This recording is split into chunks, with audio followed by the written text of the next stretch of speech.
चलो, तो topics covered. Will look at Indian economy, money supply, inflation, monetary fiscal policy.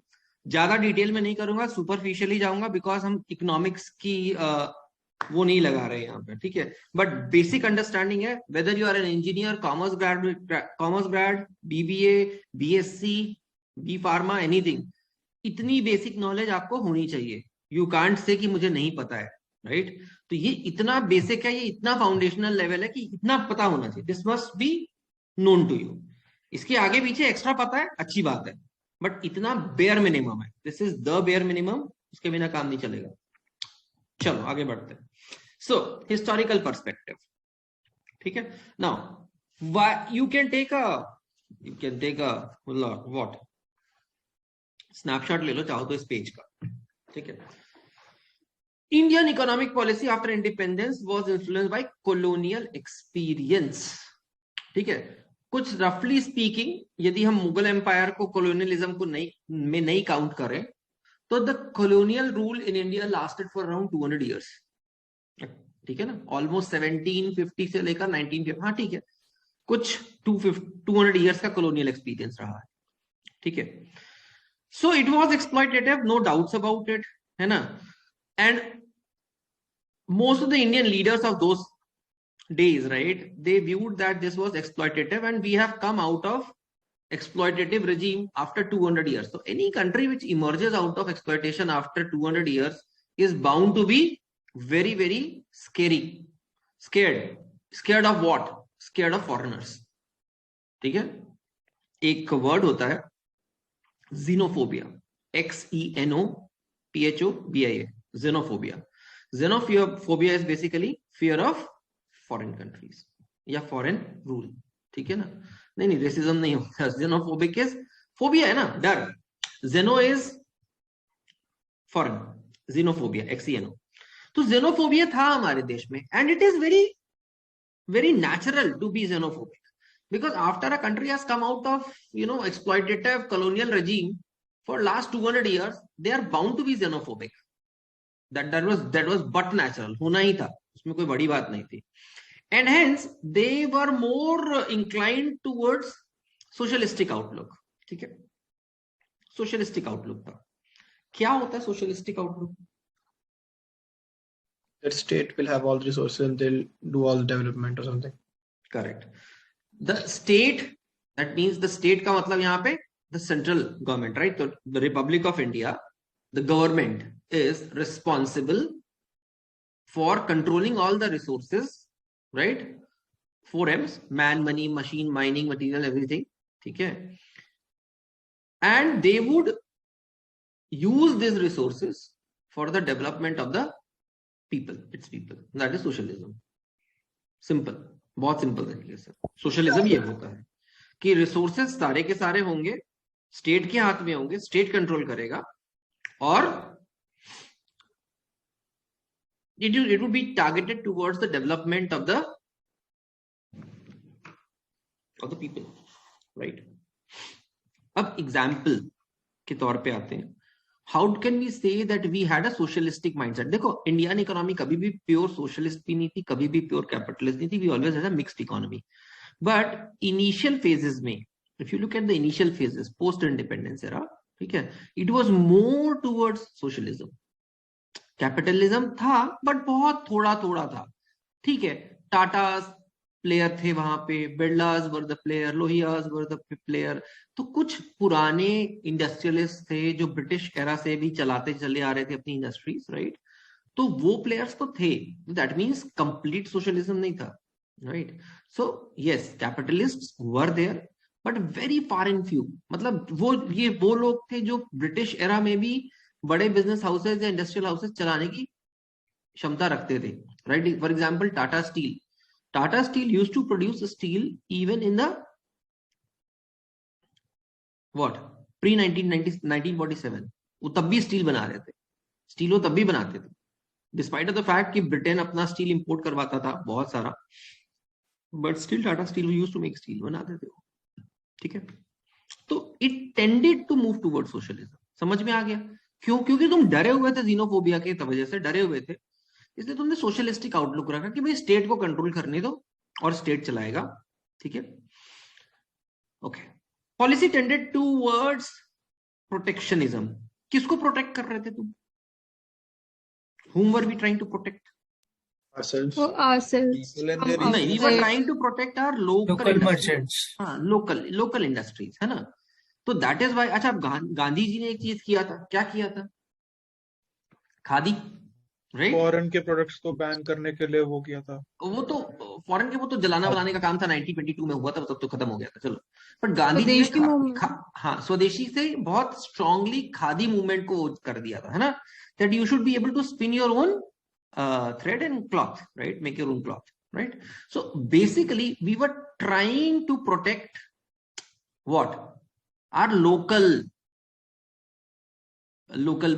traders, local artisans, local manufacturers, ठीक है। But उसमें एक बहुत बड़ी प्रॉब्लम थी, ठीक है, क्योंकि हुआ क्या, हमारा जो लोकल डोमेस्टिक इंडस्ट्री था, ठीक है ना, वो करीब 200 साल अंडर कॉलोनियल रूल बहुत सफर कर चुका था, बहुत टूट चुका था। That was in very very bad shape, right?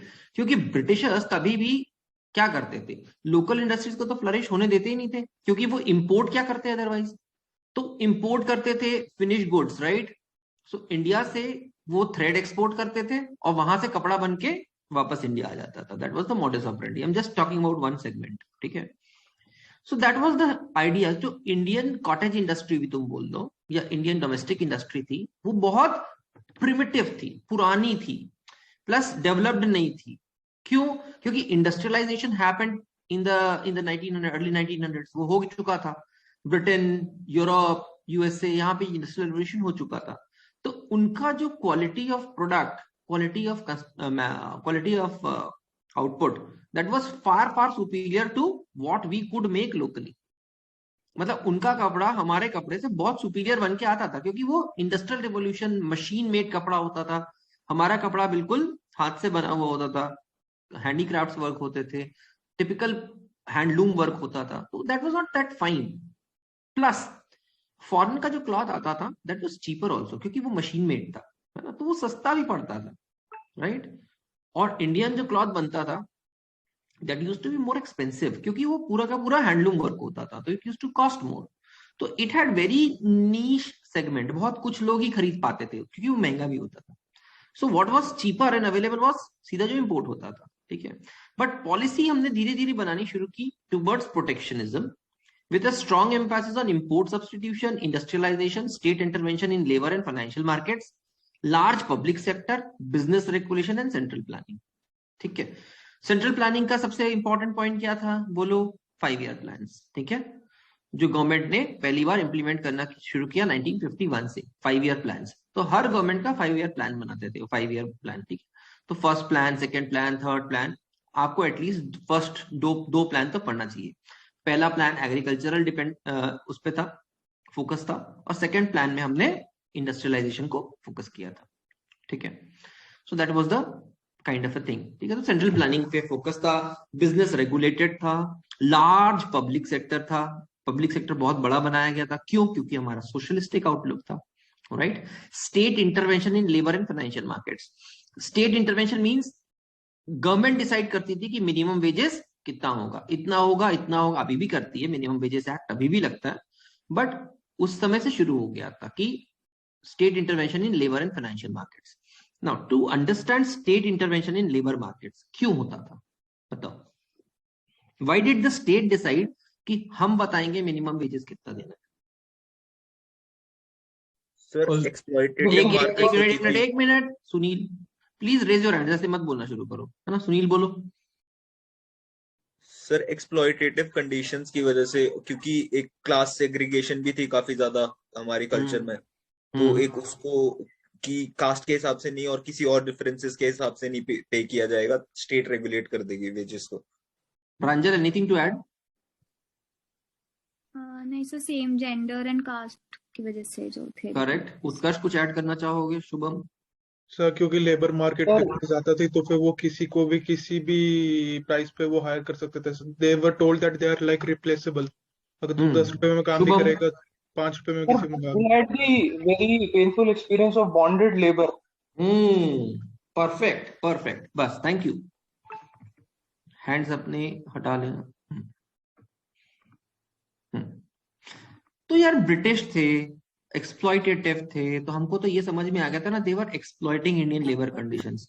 Now to ensure कि फर्दर जो बिजनेसमैन है वो एक्सप्लॉइटेटिव नहीं हो जाए, या फिर लार्ज पब्लिक सेक्टर बनाया था आपने वो भी एक्सप्लॉइटेटिव ना हो, तो एक्सप्लॉइटेटिव ना हो उसको रोकोगे कैसे? When you have fixed minimum wages act आपने बना दिया था कि इतने रुपीज से कम per day for an adult male, इससे कम नहीं दे सकते, एडल्ट फीमेल को इससे कम नहीं दे सकते, ये फिक्स कर दिया था। ठीक है, स्किल्ड, सेमी स्किल्ड और अनस्किल्ड वर्कर की कैटेगरी में उसको स्प्लिट करके। ठीक है, स्किल्ड में क्या आएगा, सेमी स्किल्ड में क्या आएगा, और अनस्किल्ड वर्कर में क्या क्या, अनस्किल्ड वर्क में क्या क्या आएगा। You decided to formulate a strategy and then implement कि ये तो करना ही पड़ेगा, इतना मिनिमम वेज पे करना। That was just to do one thing, that caste based और जेंडर बेस्ड इनइक्वालिटी नहीं होनी चाहिए अक्रॉस इंडिया। स्टेट इंटरवेंशन का एक और मतलब था, across India same wages act लगते थे, चाहे तुम अरुणाचल में काम कर रहे हो, चाहे तुम उत्तर प्रदेश में काम कर रहे हो, या तुम केरला में काम कर रहे हो। प्रांजल, एनीथिंग वेरी इंपॉर्टेंट बोलो। सो यहाँ पे भी किसी ने बॉन्डेड लेबर की बात करी, so I have a doubt. So state intervention जो लेबर वेजेस पे लगे, तो उससे बॉन्डेड लेबर पे तो कोई इफेक्ट नहीं आया था उस टाइम पे? नहीं, बॉन्डेड लेबर धीरे धीरे खत्म हुई, जिसको हम जमींदारी सिस्टम बोलते थे ना, वो खत्म हुआ। करते हैं उसकी बात। ठीक है, जमींदारी सिस्टम खत्म हुआ था। जमींदारी जब जमींदारी थी ना, देखो बॉन्डेड लेबर कहाँ यूज होते थे? फार्म में, that means agriculture, largely agriculture में यूज होते थे। ठीक है ना, तो जैसे जैसे हमने जमींदारी सिस्टम बंद किया, वैसे वैसे ये बॉन्डेड लेबर का मार्केट टूटना शुरू हुआ।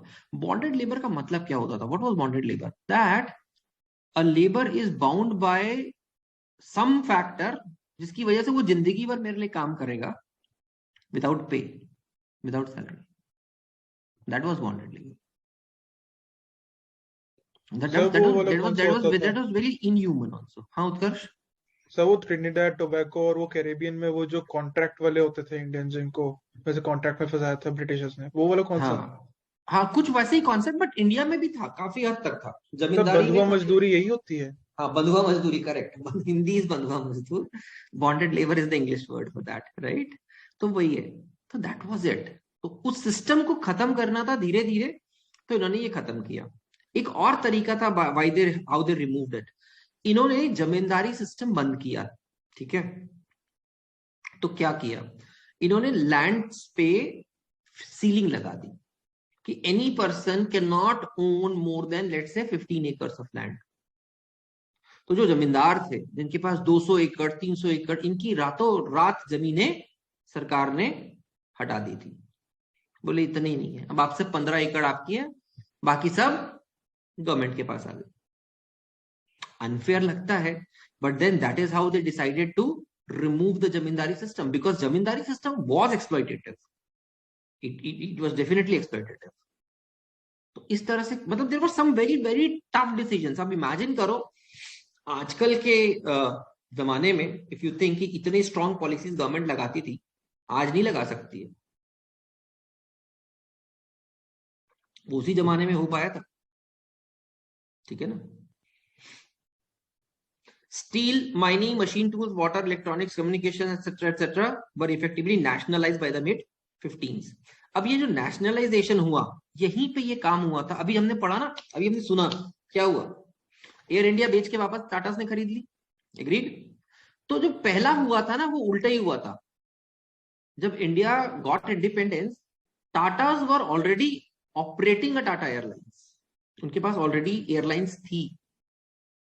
ठीक है, which was nationalized by government of India, citing national security। अब ये बड़ी अजीब चीज होती है नेशनलाइजेशन। नेशनलाइजेशन में ये होता है कि भाई आज तक ये इंडस्ट्री आपकी थी, फैक्ट्री आपकी थी, कल से ये गवर्नमेंट की हो गई। आपको हमने एक कंपनसेशन उठाया जो हमको ठीक लगा, हमने दे दिया। आपके पास चॉइस नहीं है रिजेक्ट करने का, because you are operating in operating on Indian soil, तो you don't have a choice to reject. आपको जो मिलेगा, जो कंपनसेशन दिया जाएगा वो लेना पड़ेगा, और कल से ये फैक्ट्री हमारी होगी। You don't have any rights. That is nationalisation. जैसे हम बात करेंगे जब इकोनॉमिक्स और पढ़ेंगे, तो 1969 में नेशनलाइजेशन ऑफ बैंक्स हुआ था पहली बार। तो बैंक्स बेसिकली प्राइवेट थे, उनको नेशनलाइज कर दिया, फोर्स कर दिया कि ये बैंक आपसे गवर्नमेंट ऑपरेटेड हो गए, आपका नहीं रहा ये बैंक, आपको एक कॉम्पनसेशन देना था वो दे दिया, ये बैंक आज से गवर्नमेंट का हो गया, now it's a government bank, finished, खत्म। रीजंस क्या दिए जाते थे? प्रोटेक्शनिज्म का रीजन दिया जाता था कई बार, जैसे एयरलाइंस के लिए तो सिक्योरिटी रीजन दे दिया गया था कि in the name of national security airlines can not be given to a private party because then it is a threat to national security, क्योंकि कल को इसको गलत तरीके से भी यूज किया जा सकता है, एंड ये बोल के खरीद लिया था। तो finally I think 70 years down the line, right, air India वापस से टाटा को गई। उसके पहले भी थी, मतलब Tata were operating an airline company prior to independence also, ठीक है। So that is how it was. Elaborate licenses, regulations and accompanying red tape, commonly referred to as license raj, were required to set up businesses, right? हाँ, laws of nationalisation अभी भी है भाई स्पर्श, उसकी चिंता मत करो, है अभी भी। मैं बता रहा हूँ, यदि वॉर हो जाता है ना, कभी वॉर हो जाए, छोटा मोटा वॉर हो जाए, ऐसा कुछ हो जाए, तो इमरजेंसी पावर्स में है नेशनलाइजेशन। मतलब हो सकता है कि तुम्हारा यदि घर है, हाँ, तुम्हारा फील्ड है, लेट्स से पाकिस्तान बॉर्डर में, और तुम्हारे घर हैं, ठीक है, और वॉर हो जाता है, तो the government can ask you to vacate your houses and move out, खत्म, नेशनलाइज हो गया। या जब जब जब हो जाएगा वॉर खत्म, तब वापस लौटाएंगे। आज के लिए अब ये सब आर्मी उसको ऑपरेट करेगी, और आर्मी इस एरिया को कंट्रोल करेगी। आपका घर भी हमारा होगा, आपको उठा के हमने एक जगह दे दी है, वहां जाके रहो, खत्म। तो आपका घर, आपकी जमीन, आपके व्हीकल्स सब हमारे हैं। ये अभी भी हो सकता है। नेशनल सिक्योरिटी में एवरीथिंग कैन बी नेशनलाइज, उसमें कोई कुछ नहीं है। इमरजेंसी सिचुएशन जिसको हम बोलते हैं, anything to everything can be nationalise.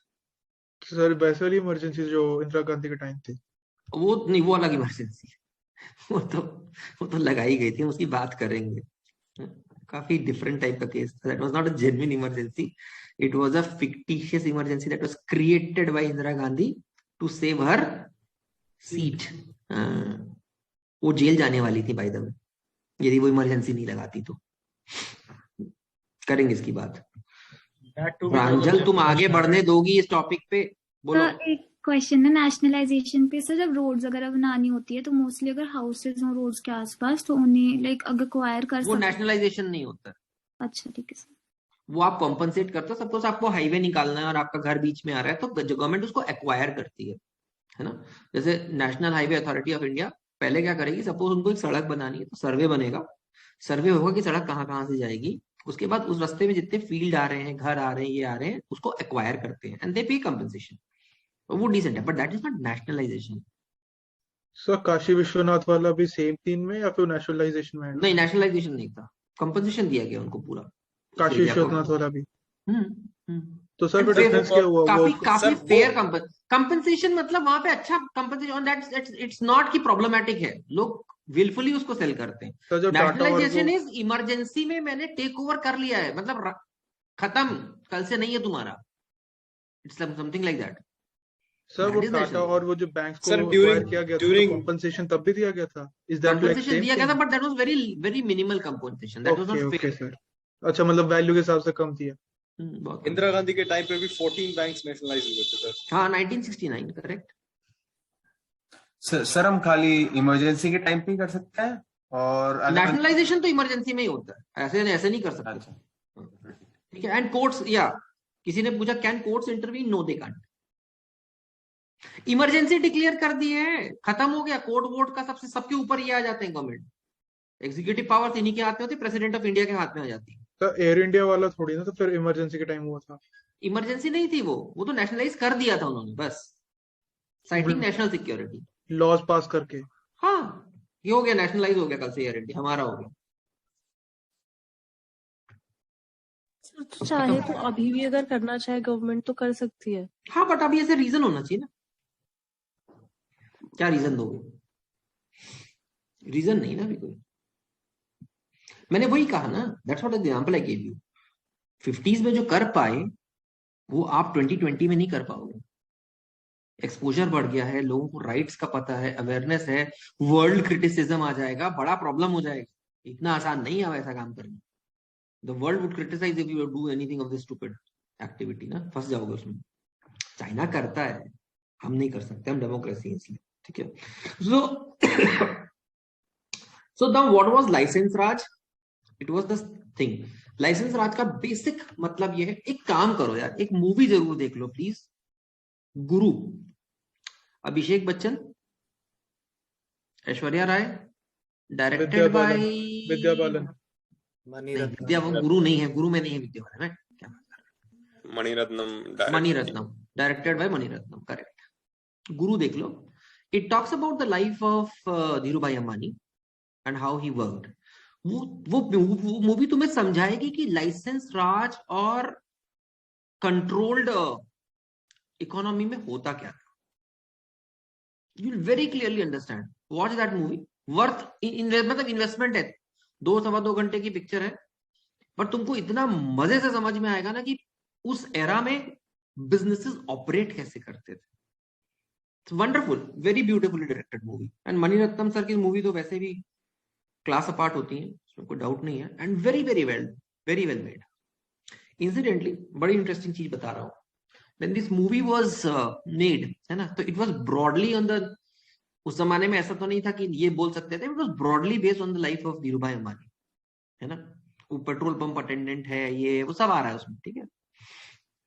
और तो Ambanis were always a powerhouse at that time also. So there was a private premiere of that movie done for the Ambani family, है ना, टू शो देम कि हम ये movie release करेंगे। Censor board ने बोला कि नहीं, इनसे एक बार इनको प्राइवेट प्रीमियर किया गया था इनके लिए, कि यदि आपको किसी में से कुछ ऑब्जेक्शनेबल लग रहा है, हटाने की बात है, तो आप हम उसको एडिट करने को, चेंज करने को तैयार है। So it was after दोट editing के बाद वो मूवी रिलीज हुई थी। इट वाज मतलब Ambanis were that powerful at that point of time also, ठीक है। तो उनके लिए प्राइवेट स्क्रीनिंग हुई थी, only when they approved the movie कि इतना इतना ठीक है, अदरवाइज मुश्किल था। मतलब they still had a powerful position at that point also, ऐसा नहीं कि नहीं थे। So it's important, right? Yes, मतलब वो तुमको बहुत अच्छे से समझा देगी कि प्राइवेट सेक्टर कॉर्पोरेट कैसे ऑपरेट करता था उस जमाने में जब लाइसेंस राज था। एक्सीलेंट मूवी, ठीक है। लाइसेंस राज का ये मतलब होता था, suppose Bajaj auto wants to manufacture scooters, तो बजाज ऑटो एक लाइसेंस के लिए अप्लाई करता था कि for the year 2022 we apply for a licence to make 50,000 scooters, let's say, ठीक है। So that means they had the licence to make 50,000 scooters only. Demand कुछ भी हो उससे कोई मतलब नहीं है। 50,000 स्कूटर बनाने का लाइसेंस है, मतलब 50,000 के ऊपर एक भी स्कूटर नहीं बना सकते। तो तुम यदि चाहो तो पहले 6 महीने में 50,000 स्कूटर बना लो और आखिरी के 6 महीने खाली बैठे रहो, बट तुम एक भी स्कूटर एक्स्ट्रा नहीं बनाओ। That was licence. So you had licences for everything, quotas, जिसको हम कोटास एंड लाइसेंसेस, तो यही होते थे कोटास एंड लाइसेंस। इंपोर्ट का कोटा था कि इतना इतना हम इंपोर्ट कर सकते हैं, इससे ज्यादा एक पैसे का नहीं कर सकते, चाहे डिमांड कुछ हो, चाहे तुम्हारी इंडस्ट्री खाली पड़ी रहे रॉ मटेरियल के। जो कोटा अलॉटेड है उससे कुछ नहीं हो सकता। Sir what was the sir what was the reason? Hand raise किया करो। हाँ, Okay, sorry. What was the reason behind this license Raj? क्योंकि गवर्नमेंट को लगता था कि कोई भी कैपिटलिस्ट, है ना, उसको यदि हम फ्री रेन दे देंगे तो वो सिर्फ अपने प्रॉफिट की चीजें करेगा। तो we have to control, because the government wanted to control every aspect. उस समय की गवर्नमेंट जो होती थी कंट्रोलिंग मैकेनिज्म पे बहुत मार्क करती थी कि पूरा कंट्रोल हमारा होना चाहिए। कितना बनाओगे, क्या खाओगे, कितना पहनोगे, कितना बनेगा, क्या बनेगा, किस टाइप की बिल्डिंग बनेगी, सब कुछ हम कंट्रोल करेंगे। कंट्रोलिंग एटमॉस्फेयर था कि we wanted to control everything. Super controlling mechanism था। सुपर कंट्रोलिंग उन लोगों ने अपने मैकेनिज्म बना के रखे हुए थे। हर चीज के लिए हमसे पूछने आओ, लाइसेंस लो, कोटा लो, परमिट्स लो, तभी मिलेंगे। अभी भी परमिट होता है बाय द वे। आपको एक चीज बताता हूँ, जो बस ऑपरेट करती है, लेट्स से अमृतसर से चंडीगढ़ वॉल्वो, है ना, या अमृतसर से दिल्ली जाती है, परमिट्स होते हैं बस के। बस के परमिट का मतलब होता है आपको उस बस को इस रूट पे चलाने का परमिट है। समझ में आ रही बात? अमृतसर से आएगी, ये रूट रहेगा, यहाँ ये रूट है, यहाँ से चंडीगढ़ रुकेगी, चंडीगढ़ रुकने के बाद इस रूट से दिल्ली जाएगी। मतलब वो बस, उस नंबर की बस, हाँ, वो उसी रूट पे चल सकती है। यू कांट चेंज कि आज हम अमृतसर से चंडीगढ़ ना चला के हम इसको अमृतसर से शिमला चला दें, नहीं, नहीं चला सकते। अभी भी है वो परमिट्स, अभी भी हैं। ऐसा नहीं कि परमिट्स पूरी तरह से उड़ गए हैं, परमिट्स आज भी हैं। ट्रक में भी नीचे पीछे लिखा रहता है, कभी देखा ध्यान से, NP, national permit. National permit truck पे लिखा है तो उसका मतलब है उस ट्रक को मैं अपने कंट्री में किसी जगह से किसी जगह ले जा सकता हूं, कोई प्रॉब्लम नहीं है। बट यदि नेशनल परमिट नहीं है तो वो ट्रक जिस रूट पे, बट ट्रक्स में क्या करते हैं, चिकल ट्रांसपोर्टेशन होता है, इसलिए they have to go for a national permit, तो वो लेना पड़ता है। विशु बोलो। सर आपने बोला जैसे लाइसेंस के जो उनका मेन मोटिव था गवर्नमेंट का, वो था कंट्रोल करना, तो क्या ये अच्छी चीज थी? मतलब नहीं थी, बट लोगों के पास उतनी अथॉरिटी नहीं थी बोलने की। हम डेमोक्रेसी तब भी थे, अभी भी है, उतनी अथॉरिटी नहीं थी लोग बोलने की, लोग बोलने नहीं जाते थे, डरते थे। आज के सिनेरियो में क्या हो रहा है? मतलब उतना ही कंट्रोल है या अभी उतना नहीं अभी है? करेंगे इसकी बात। इसके लिए एक अगेन बहुत अच्छी नॉवेल बोलूंगा, पढ़ो। एक बहुत अच्छी नॉवेल है, पढ़ो यार, तुम लोग पढ़ते कम हो, पढ़ो। 1984, जॉर्ज ऑरवेल। नॉवेल का नाम है 1984 by George Orwell, author. Sir India unbound में भी थोड़ा बहुत बताया हुआ है। इंडिया अनबाउंड में है, इंडिया अनबाउंड तो मैं बोल ही रहा हूँ यार, पिछले आई थिंक 20 दिन से बोल रहा हूँ कि इंडिया अनबाउंड पढ़ लो। चंडीगढ़ में तो मैंने मैंडेटरी किया हुआ है कि भाई पढ़ लो, नहीं पढ़ के आओगे मैं बाहर कर दूंगा, यदि पूछोगे तो। आप जीडी के बाहर कर दूंगा यदि नहीं पढ़ के आओगे। जरूरी है ना, क्योंकि तुम उसके बिना पढ़ नहीं रहे हो। सर एक और बारी बोलोगे sir? India Unbound by Gurcharan Das compulsory है। और यदि तुमको गवर्नमेंट कंट्रोल्स के ऊपर एक अच्छी नॉवेल पढ़नी है तो that is 1984 by George Orwell, है ना? पढ़ो, इंटरेस्टिंग है, बहुत अच्छा लगेगा। और तुम्हारा जो क्वेश्चन है कि अभी क्या हो रहा है और नहीं हो रहा है, काफी अच्छे से समझ में आएगा तुम्हें, ठीक है? इंटरेस्टिंग है, बहुत अच्छी लिखी हुई है, मतलब क्लासिक है वो। हाँ, बिग ब्रदर आ गया ना। ठीक है, तो दैट वाज द लाइसेंस राज। समझ में आ रहा है? परमिट्स क्या होते थे, कोटास क्या होते हैं, बट अभी भी कई कई जगह है परमिट, जैसे बस रूट्स में परमिट है, बट बाकी चीजों में कोटास, रेस्ट्रिक्शंस, ये सब हटा दिए गए मोस्टली। यही हुआ था तुम्हारे रिफॉर्म्स जो हम बोलते हैं ना 1991 के बाद, वो धीरे धीरे हमने यही किए हैं। कोटास, परमिट्स, लाइसेंसेस, ये हटाते चलेगा कि फ्री है भाई, तुमको जितना बनाना है बनाओ, हमें प्रॉब्लम नहीं है, कोई लाइसेंसेस की जरूरत नहीं है तुम्हारे पास, ऐसी वाली बात है। तो वो हटाया, but almost for 40 years 1950 to 1990 we were closed economy. अब समझ में आ रहा है क्लोज्ड इकोनॉमी क्यों थे? क्योंकि हर चीज के लिए लाइसेंस था। इंपोर्ट कर सकते हो, है या नहीं पास इंपोर्ट लाइसेंस, उसके बिना तुम इंपोर्ट नहीं कर सकते। एक्सपोर्ट करना चाहते हो, एक्सपोर्ट लाइसेंस है कि नहीं है, एवरीथिंग हैड लाइसेंसेस। और लाइसेंसेस खरीदे जाते थे साल साल के, एवरेज एक साल के, हर साल के। ये मैं कहानी इसलिए बता रहा हूं क्योंकि तुम बहुत कॉमनली एक टर्म बहुत जल्दी यूज करते हो जीडीज में और अपने डिस्कशंस में, करप्शन करते हैं ना, बहुत जल्दी यूज करते हैं करप्शन। तो ये करप्शन का जेनेसिस कहां है? Where did this corruption start from? It started because of this license raj, red tapism, regulations, quotas. Corruption यहां से शुरू होती है। Because you made these government offices and the office bearers so powerful that anybody who wanted to get the license had to bribe the official to get a favorable license. So that is where bribing and corruption started in India. Because you made authorities super powerful. आपने authorities को तो भगवान बना दिया था ना, कि भाई ये आपको लाइसेंस देंगे, यदि ये नहीं देंगे तो आप बना ही नहीं सकते, खत्म किस्सा, ओवर। तो आपने क्या किया? आपने उन ऑफिसेस को, उन ऑफिस बेरर्स को सुपर पावरफुल बना दिया।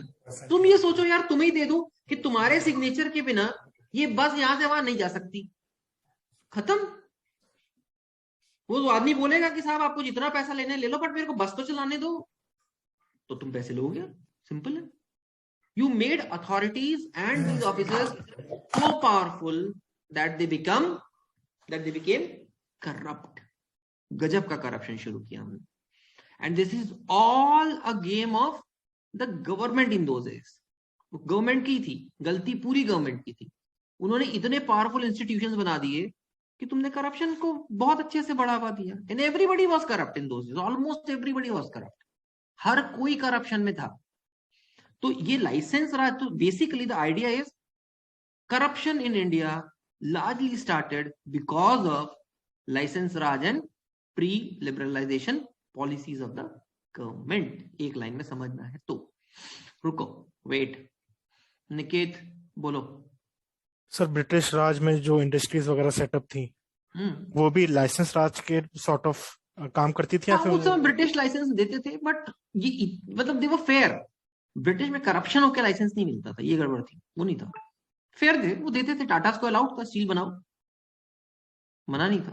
ओके, सो करप्शन ब्रिटिश राज से नहीं है, उसके बाद से आया है, बाद से आया लार्जली। ओके, सुनील कुछ बोलना चाह रहे थे, जल्दी बोलो। सर उस टाइम के क्लाइमेट के हिसाब से जो पॉलिटिकल क्लाइमेट चल रहा था, और हम जैसे एकदम 1947 के बाद इंडिपेंडेंट हुए थे, उस टाइम के हिसाब से सोशलिज्म सेंस नहीं बनाता था कहीं ना कहीं। हाँ कर रहे हैं बात उसकी, टेंशन क्यों ले रहे हो। ओके, अब सोशलिज्म का कीड़ा कहां से आया है ना, कहीं से तो आया होगा। सोशलिज्म कहां से आया? हमारे जब इंडियन फ्रीडम मूवमेंट चल रहा था, सो कांग्रेस ही थी सबसे बड़ी पार्टी। तो जिन्ना जी भी कांग्रेस के ही पार्ट में थे और नेहरू जी भी थे अगेन, तो both of them were part of the Congress only, ठीक है ना। Jinnah and Gandhi and Sardar Patel and all these were more of the domestic leaders, right. ये डोमेस्टिक पार्ट संभालते थे। Jawaharlal Nehru was the son of a very wealthy lawyer, है ना। तो Jawaharlal Nehru was well traveled।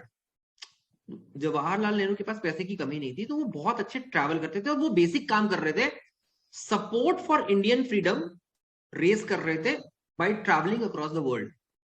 तो he was a very very affluent person, so he was travelling around the world trying to raise world opinion to pressurise the British to give India its independence. उनका वो काम था।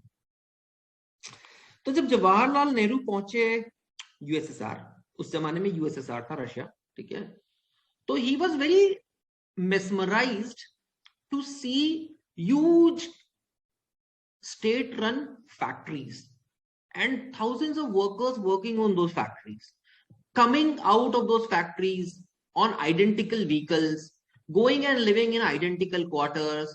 There was no class conflict, क्योंकि socialism यही बोलता है कि भाई क्लास कॉन्फ्लिक्ट खत्म कर देंगे हम, क्लासलेस सोसाइटी, सबको एक जैसे घर मिलेंगे, सबके पास एक जैसे फ्रिज होंगे, सबके पास एक जैसे गाड़ियां होंगी, तो क्लास कॉन्फ्लिक्ट ही नहीं है, अच्छी बात है, सब एक ही जैसे हैं।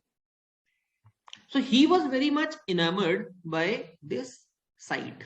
तो उनको जो यूएसएसआर में देखने को मिला, he was very very happy and probably he developed a vision of, you know, when India becomes independent, we're going to replicate something like this.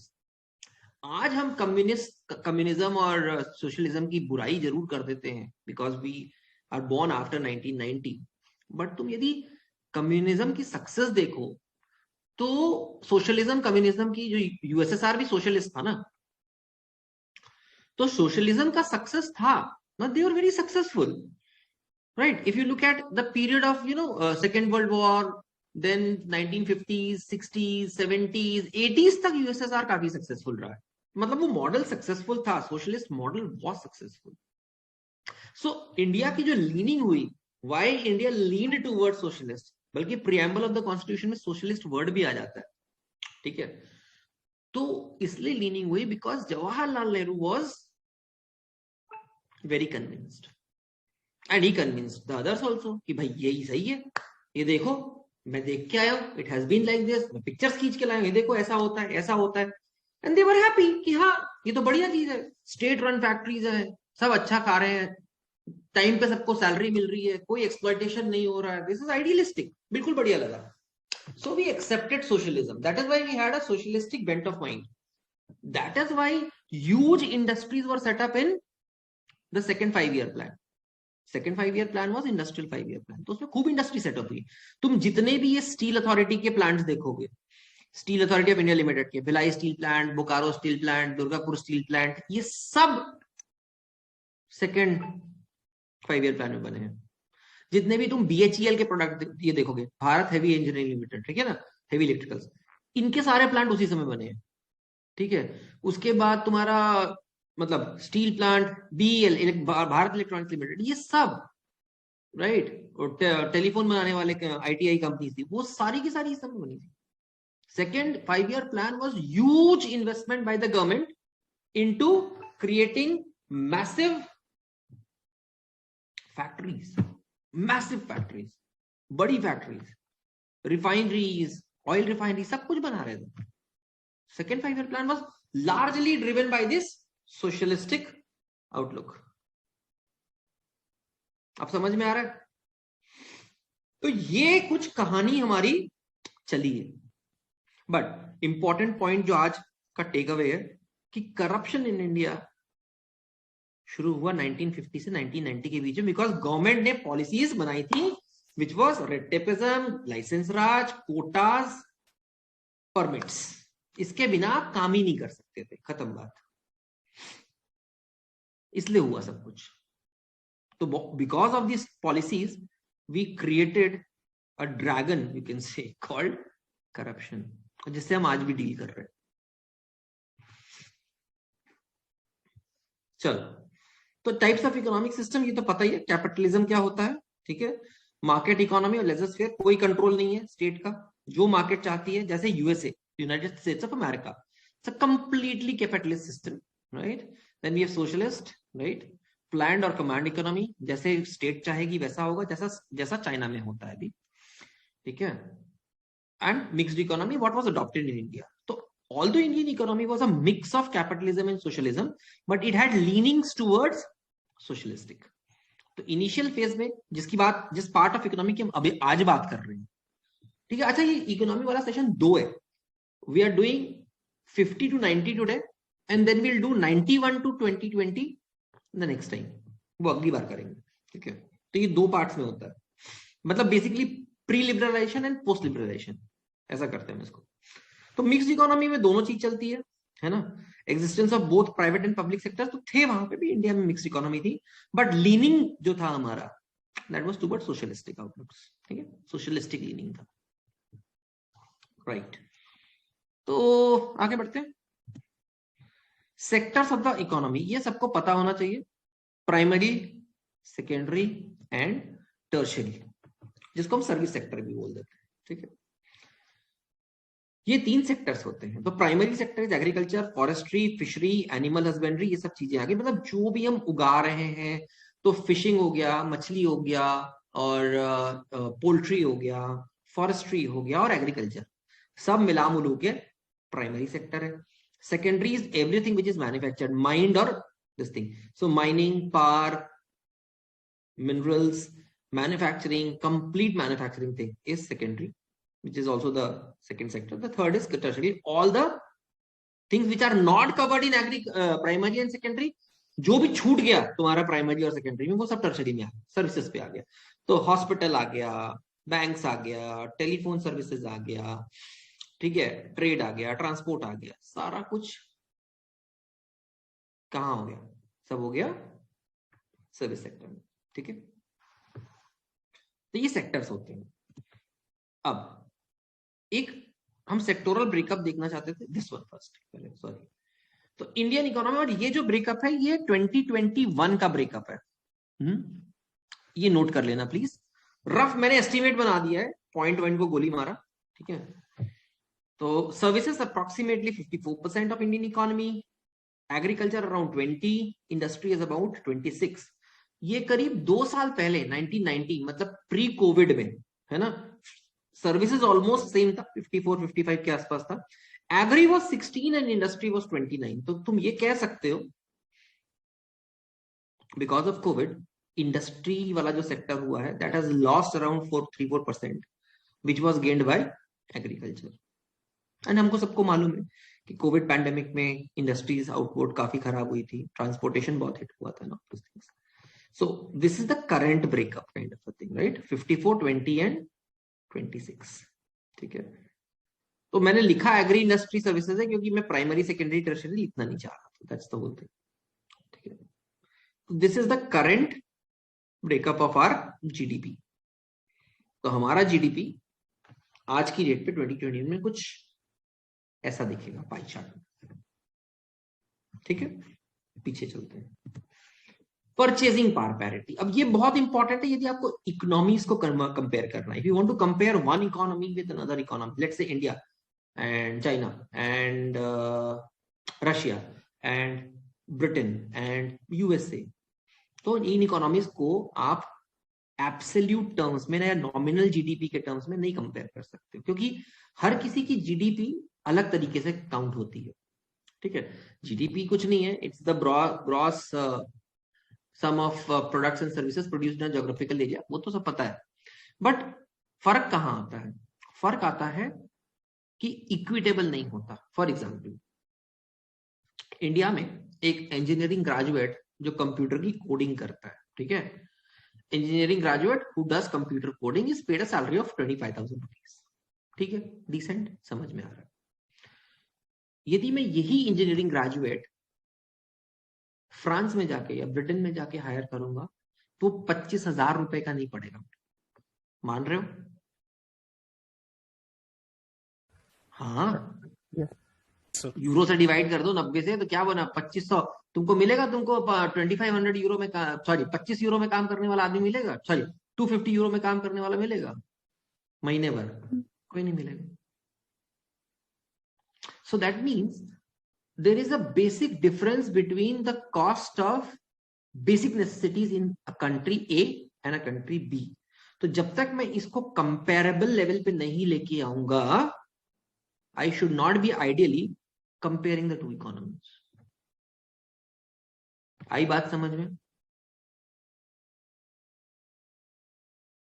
Sir ये यूएसए ने क्यों सेट किया था? मतलब US was used as a reference, USA से नहीं set किया था, यूएस को एक रेफरेंस माना हमने क्योंकि यूएस डॉलर सबसे ज्यादा प्रोमिनेंट करेंसी थी इसलिए। सर और वो ब्रेटन वुड्स वाले में क्या हुआ था कि जब गोल्ड को हटा के यूएस डॉलर को मान दिया गया था, वो भी कह रहे थे कि एक एग्रीमेंट अलग है, वो करेंगे हम बात। Scam the Brayton would twin sisters were IMF and world bank were created, वो छोड़ दे उसको अभी, ब्रेटन वुड्स को मत यहाँ पे मत लेके आप। हम परचेजिंग पावर पैरिटी की बात कर रहे हैं। समझ में आ गया क्या? 25,000 रुपए का इंजीनियर तुमको मिलता है इंडिया में कोडिंग करने के लिए पर मंथ सैलरी पे, सेम आदमी तुमको वहां $250 का नहीं मिलेगा, ज्यादा पैसा देना पड़ेगा। So that means the cost of producing a software in India, which vis-a-vis a cost of producing that software in USA is very different. क्योंकि कॉस्ट ही चेंज हो गया ना तुम्हारा। Basic raw material software development में क्या होता है यार? मैन पावर ही तो होता है ना। लैपटॉप तो सब बराबर ही होते हैं, प्रोसेसिंग सिस्टम सब बराबर होते हैं, क्या ज्यादा होगा? मैन पावर कॉस्ट ही तो बढ़ गया तुम्हारा बुरी तरह से। तो that is purchasing power parity. तो हम क्या करते हैं, वर्ल्ड की सारी इकोनॉमीज को एक कंपेरेबल लेवल पे लेके आते हैं, बेस यूएसए को बनाया हुआ है, और उन इकोनॉमीज को उसके बेसिस पे कंपेयर करते हैं। So now important thing is purchasing power adjustment of the world was done in 2003. USA was used as a reference at 800. Qatar has the highest index value at 752, which means that the goods sold there are 7.5 times more expensive than in US. मतलब goods, average goods, let's say milk, थोड़ा सा ले लेते हैं, 1 liter of milk, 6 eggs, a loaf of bread। यदि मैं 3 चीज की कॉस्टिंग करूंगा तो यूएसए में जो कॉस्ट आएगा, let's say it's costing me $1 equivalent, right? Qatar में इसी चीज का कॉस्ट आ जाएगा $7.5। अब बात समझ में आ गई परचेजिंग पावर पैरिटी की?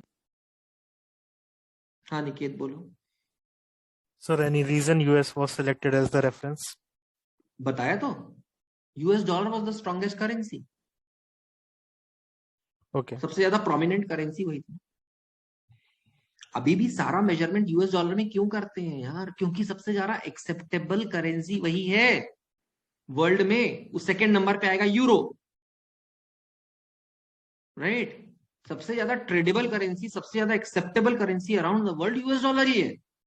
तुम यदि इंडिया से किसी भी कंट्री घूमने जाओ, किसी भी कंट्री ट्रैवल के लिए, टूरिज्म के लिए जा रहे हो, तो तुम यदि यूएस डॉलर लेके जाओगे तो हर कंट्री तुम्हें कुछ नहीं बोलेगा, भैया आ जाओ, तुम डॉलर लेके आ रहे हो तो कोई दिक्कत नहीं है। हाँ, इंडियन रुपी लेके जाओगे वहां कन्वर्ट नहीं होगा, हो सकता है कन्वर्ट हो सकता है ना हो, but dollar world wide convert हो जाता है। Okay sir, right? सही तो समझ में आया? परचेजिंग पावर पैरिटी का नाटक समझ में आया? ये क्यों समझा रहा हूं मैं बता रहा हूं। चलो बोलो आयुष। रेट के बारे में कुछ समझा सकते हैं? कैसे डिसाइड होता है कि डॉलर से इंडियन रुपी कितने डॉलर का बनेगा? मतलब कितने, एक डॉलर में कितने रुपीस एक डॉलर में कितने रुपए बनते हैं, ये बेसिकली ना हम बस डिसाइड कर सकते हैं, ना यूएसए डिसाइड करता है। अच्छा, ये वर्ल्ड मार्केट में डिसाइड होता है depending upon the demand and supply of rupee versus the dollar. World market से डिसाइड होता है, it's not decided by either of the countries. तो मतलब समझ लो कि ओपन मार्केट है यार, मतलब वर्ल्ड मार्केट है, मार्केट डिसाइड करता है कि कितने का क्या देंगे, ठीक है? हम और तुम नहीं डिसाइड कर सकते इसको, है ना?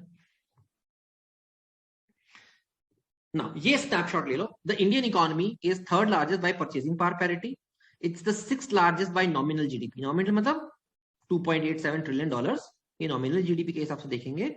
Nominal GDP is actual GDP, ठीक है? उसको जब परचेजिंग पावर पैरिटी पे एडजस्ट करोगे, क्योंकि इंडिया में चीजें सस्ती हैं, so we become from sixth to third बन जाते हैं, राइट? हम सिक्स से थर्ड पे चले जाते हैं, मतलब हमारी परचेजिंग पावर पैरिटी काफी कम है। इंडिया की purchasing power parity, I was seeing a data today, is close to 0.75। मतलब जो यूएसए में प्रोडक्ट का कॉस्ट है, उसका 0.75 इंडिया में कॉस्ट है। समझ में आ गया बात? यस मतलब सर। सपोज यूएस में $1 मतलब 70-75 रुपए में जो सामान खरीदते हो, इंडिया में वही सामान तुम 0.75 इंटू 70 मतलब कुछ 54 रुपीज में खरीद सकते हो। मतलब वहां पे जो 75 रुपीज का सामान मिलेगा, वो सामान यहाँ पे 54 रुपीज में मिल जाएगा करीब। अब आगे समझ में? परचेजिंग पावर पैरिटी क्लियर हो गई? Yes sir. ये होता है। और वही सामान जो यूएस में 75 रुपीज का होगा, वो कतर में जाके 7.5 का मल्टीप्लीकेशन लेके 550 रुपए में मिलेगा, ठीक है? आगे परचेजिंग पावर पैरिटी दिमाग में क्लियर? सो मतलब सर कतर की जो करेंसी है वो स्ट्रॉन्गर है क्या? नहीं, करेंसी स्ट्रॉन्गर नहीं है। करेंसी तो सबसे स्ट्रॉन्गेस्ट यूएस डॉलर ही है। वो उन्होंने अवेलेबिलिटी उस हिसाब से पैक करके रखा है। देखो कई करेंसी के साथ एक प्रॉब्लम है, हाँ, उनका फर्दर ब्रेकअप नहीं होता। जैसे इंडियन रुपी और पैसे में स्प्लिट होता है, यस सर। है ना? डॉलर, पाउंड और शिलिंग, डॉलर में और शिलिंग उसमें जाता है, डॉलर और सेंट्स में, है ना? पाउंड स्टर्लिंग में जाता है। मतलब 100 टुकड़े होते हैं उसके, मतलब $1 इज इक्वल टू 100 सेंट्स होता है ना? हाँ, तो बहुत सारी करेंसी में टुकड़े ही नहीं होते हैं, वो उनका बेस ही बेस है, वही बेस है, खत्म। उसमें सब डिवीजन नहीं है। बहुत सारी करेंसी में सब डिवीजन है और बहुत सारी करेंसी में सब डिवीजन नहीं है। मतलब उनके यहाँ की सपोज एक स्वीडिश क्रोनर है, तो एक स्वीडिश क्रोनर है स्वीडिश क्रोनर, उसका पार्ट नहीं हो सकता है। There is no part of Swedish kronor. तो तुम लिटरली ये समझ सकते हो वो एक पैसे के बराबर हो गया ना, क्योंकि जिसका पार्ट ही नहीं हो सकता है।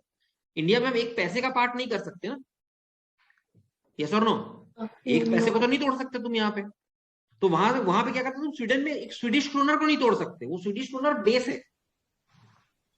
तो बहुत सारे फैक्टर्स होते हैं। ये कतर ही नहीं बताता है कि तुम्हारा कतर की करेंसी स्ट्रॉन्गेस्ट है, नहीं है। दिनार बिनार कुछ नहीं है, स्ट्रॉन्गेस्ट करेंसी यूएस डॉलर ही है। चलो, लेकिन दिनार का वो है ना, एक मतलब दिनार टूट के बनता है कुछ, मतलब मैंने सुना है 120 रुपए बनता है। नहीं 220 सर, लेकिन वो अलग है। वो छोड़ दे, सब डिवीजन है दिनार की भी। मैं कह रहा हूँ कि दिनार ये जरूरी नहीं है। एक मिनट, जब दिनार 220 रुपए का एक दिनार है, दैट डज नॉट मीन कि dinar is the strongest. Okay, it doesn't. Strongest currency US dollar ही है। स्ट्रॉन्गेस्ट करेंसी इसलिए नहीं कि उसकी रेट वैल्यू क्या है, एक्सेप्टेबिलिटी कहाँ है। दिनार लेके तुम चले जाओ साउथ अमेरिका, तुमको भगा देंगे वहां से, वो बोले what what we don't understand this currency, get out. मगर एक्सचेंज रेट अगर जैसे हाँ, आप बोल रहे थे, हाँ है, बहुत जगह है। हाँ, लेकिन हर कंट्री में नहीं है ना एज कम्पेयर टू। मैं बता रहा हूँ कहाँ है, जहाँ पे Indian expatriate population is big, वहां पे है। जैसे तुम कनाडा। सिंगापुर, हाँ जैसे सिंगापुर चले जाओ, वहां आराम से तुम्हारा रुपया कन्वर्ट हो जाता है, कोई टेंशन नहीं है। बल्कि they accept payment in Indian rupees also, कई जगह वो बोलते कर देंगे। सर जब एक्सचेंज बोलते तो ऐसे जैसे मतलब किसी मनी या फिर वेस्टर्न यूनियन में जाके एक्सचेंज ही हो, हाँ करेक्ट है करेक्ट। ना। तुम ये बोलो कि मैं वहां के वेस्टर्न यूनियन छोड़ो, वहां के बैंक का काउंटर है, वहां तुम जाके बोलो कि मेरे पास ये 10,000 इंडियन रुपए, मेरे को डॉलर दे दो, तो वो दे देंगे सिंगापुर, वहां प्रॉब्लम नहीं है। बट तुम लेट से बोलीविया चले जाओ साउथ अमेरिका में, वहां जाके बोलो मेरे को इंडियन रुपी में तुम तो बोलीवियन करेंसी दो, तो वो बोलेंगे नहीं नहीं देंगे, वहां नहीं देंगे, दे वुड नॉट। बोलीविया जाओगे, नामीबिया जाओगे, वो बोलेंगे नहीं हम नहीं देंगे, इंडियन रुपीज हमारे पास, हम नाम लेते ही नहीं है, we don't accept Indian rupees, खत्म, वो पॉइंट। ठीक है। 6th largest, 8th largest importer and 8th largest exporter in the world, ठीक है। In terms of ease of doing business, India is ranked 63।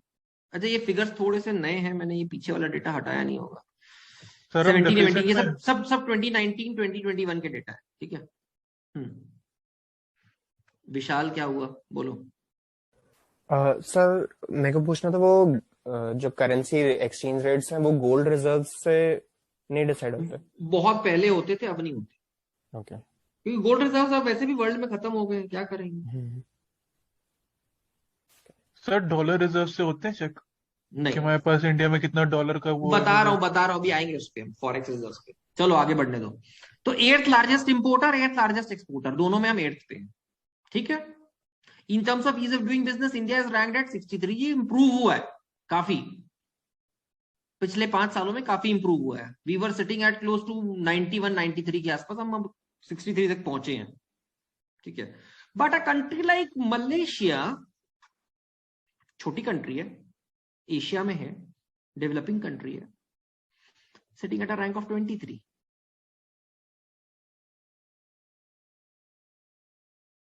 अब ईज ऑफ डूइंग बिजनेस वाला rank क्यों important है, सोचो। सर कंपनी सेटअप कर सकते हैं ना लोग, जहाँ पे बेटर वो होगा। जैसे चाइना मलेशिया वगैरह में स्वेट शॉप्स हैं, तो वहाँ पे एक बड़ी बड़ी कॉर्पोरेशन जाके अपने सेटअप कर सकती है, उनको चीप पड़ेगा rather than selling in Basically, US. ease of doing business is about, the ease of bringing in FDI. Absolutely correct, Saksham. Great.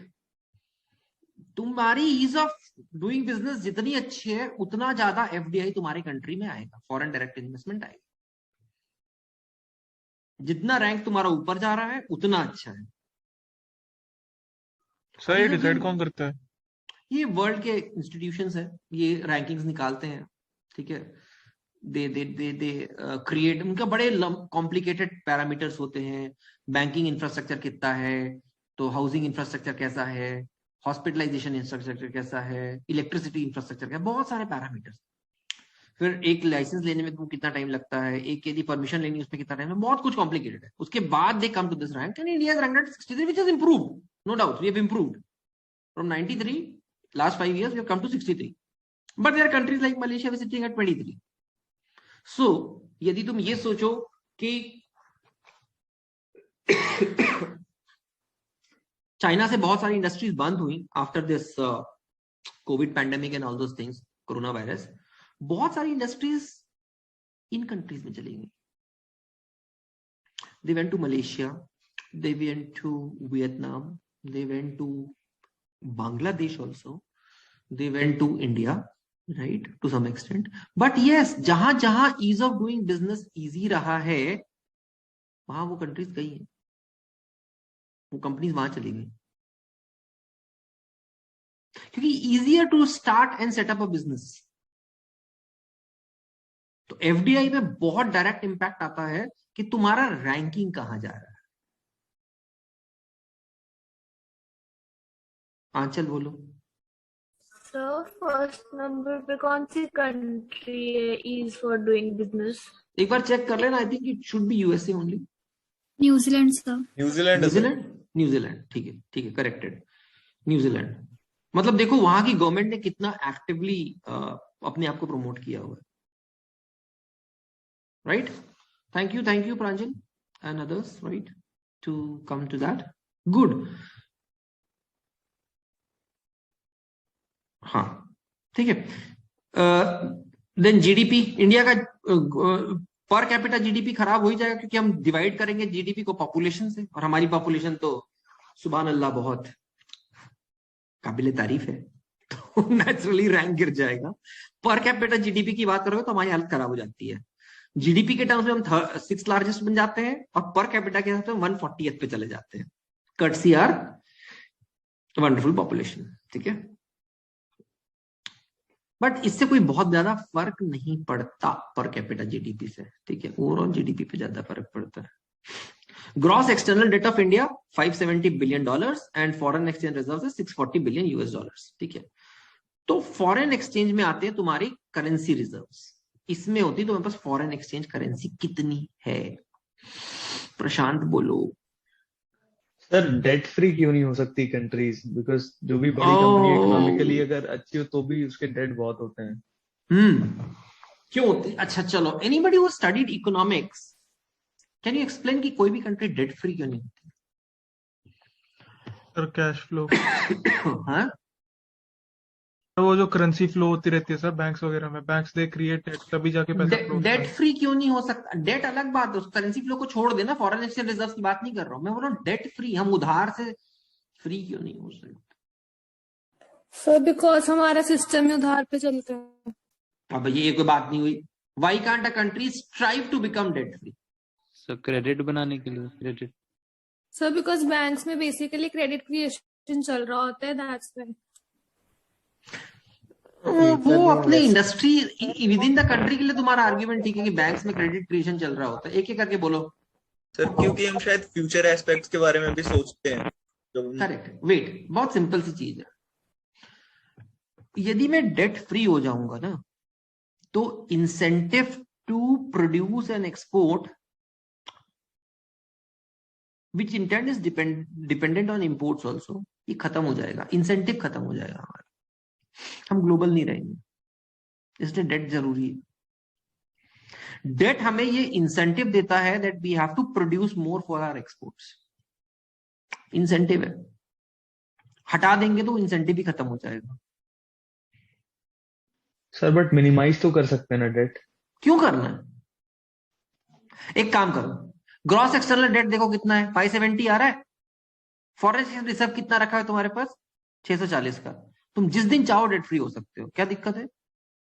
Sir public debt और वो कंट्री का डेट थोड़ा अलग अलग सा है। हम कंट्री डेट की बात कर। हाँ, क्योंकि जो कंट्री डेट है फिर सर उसमें तो प्रोजेक्ट्स वगैरह इतने आते हैं, फाइनेंशियल एस्पेक्ट से तो डेट लेना ही पड़ेगा। अगर आपको काम करते रहना पड़ रहा है, प्रोजेक्ट्स वही बोलो ना, प्रोजेक्ट्स में काम करते रहना है, वर्ल्ड इकोनॉमी के साथ इंटीग्रेटेड होकर चलना है, तो लोगे डेट, क्यों नहीं लोगे? वो फ्लो बनता रहता है, उसी की वजह से तो मेंटेन्ड है। वो साइकिल बनी होती है ना।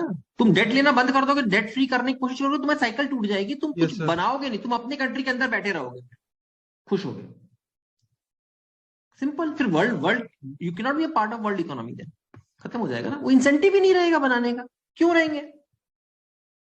हाँ चलो, तो ये स्नैपशॉट ले लिया, ठीक है। फिगर्स थोड़े ईयर्स वाले फिगर्स पुराने हैं, बट बाकी फिगर्स सब अपडेटेड है, मतलब 16, 17 वो सब थोड़ा सा बदलना पड़ेगा, वो चेंज करना भूल गया मैं।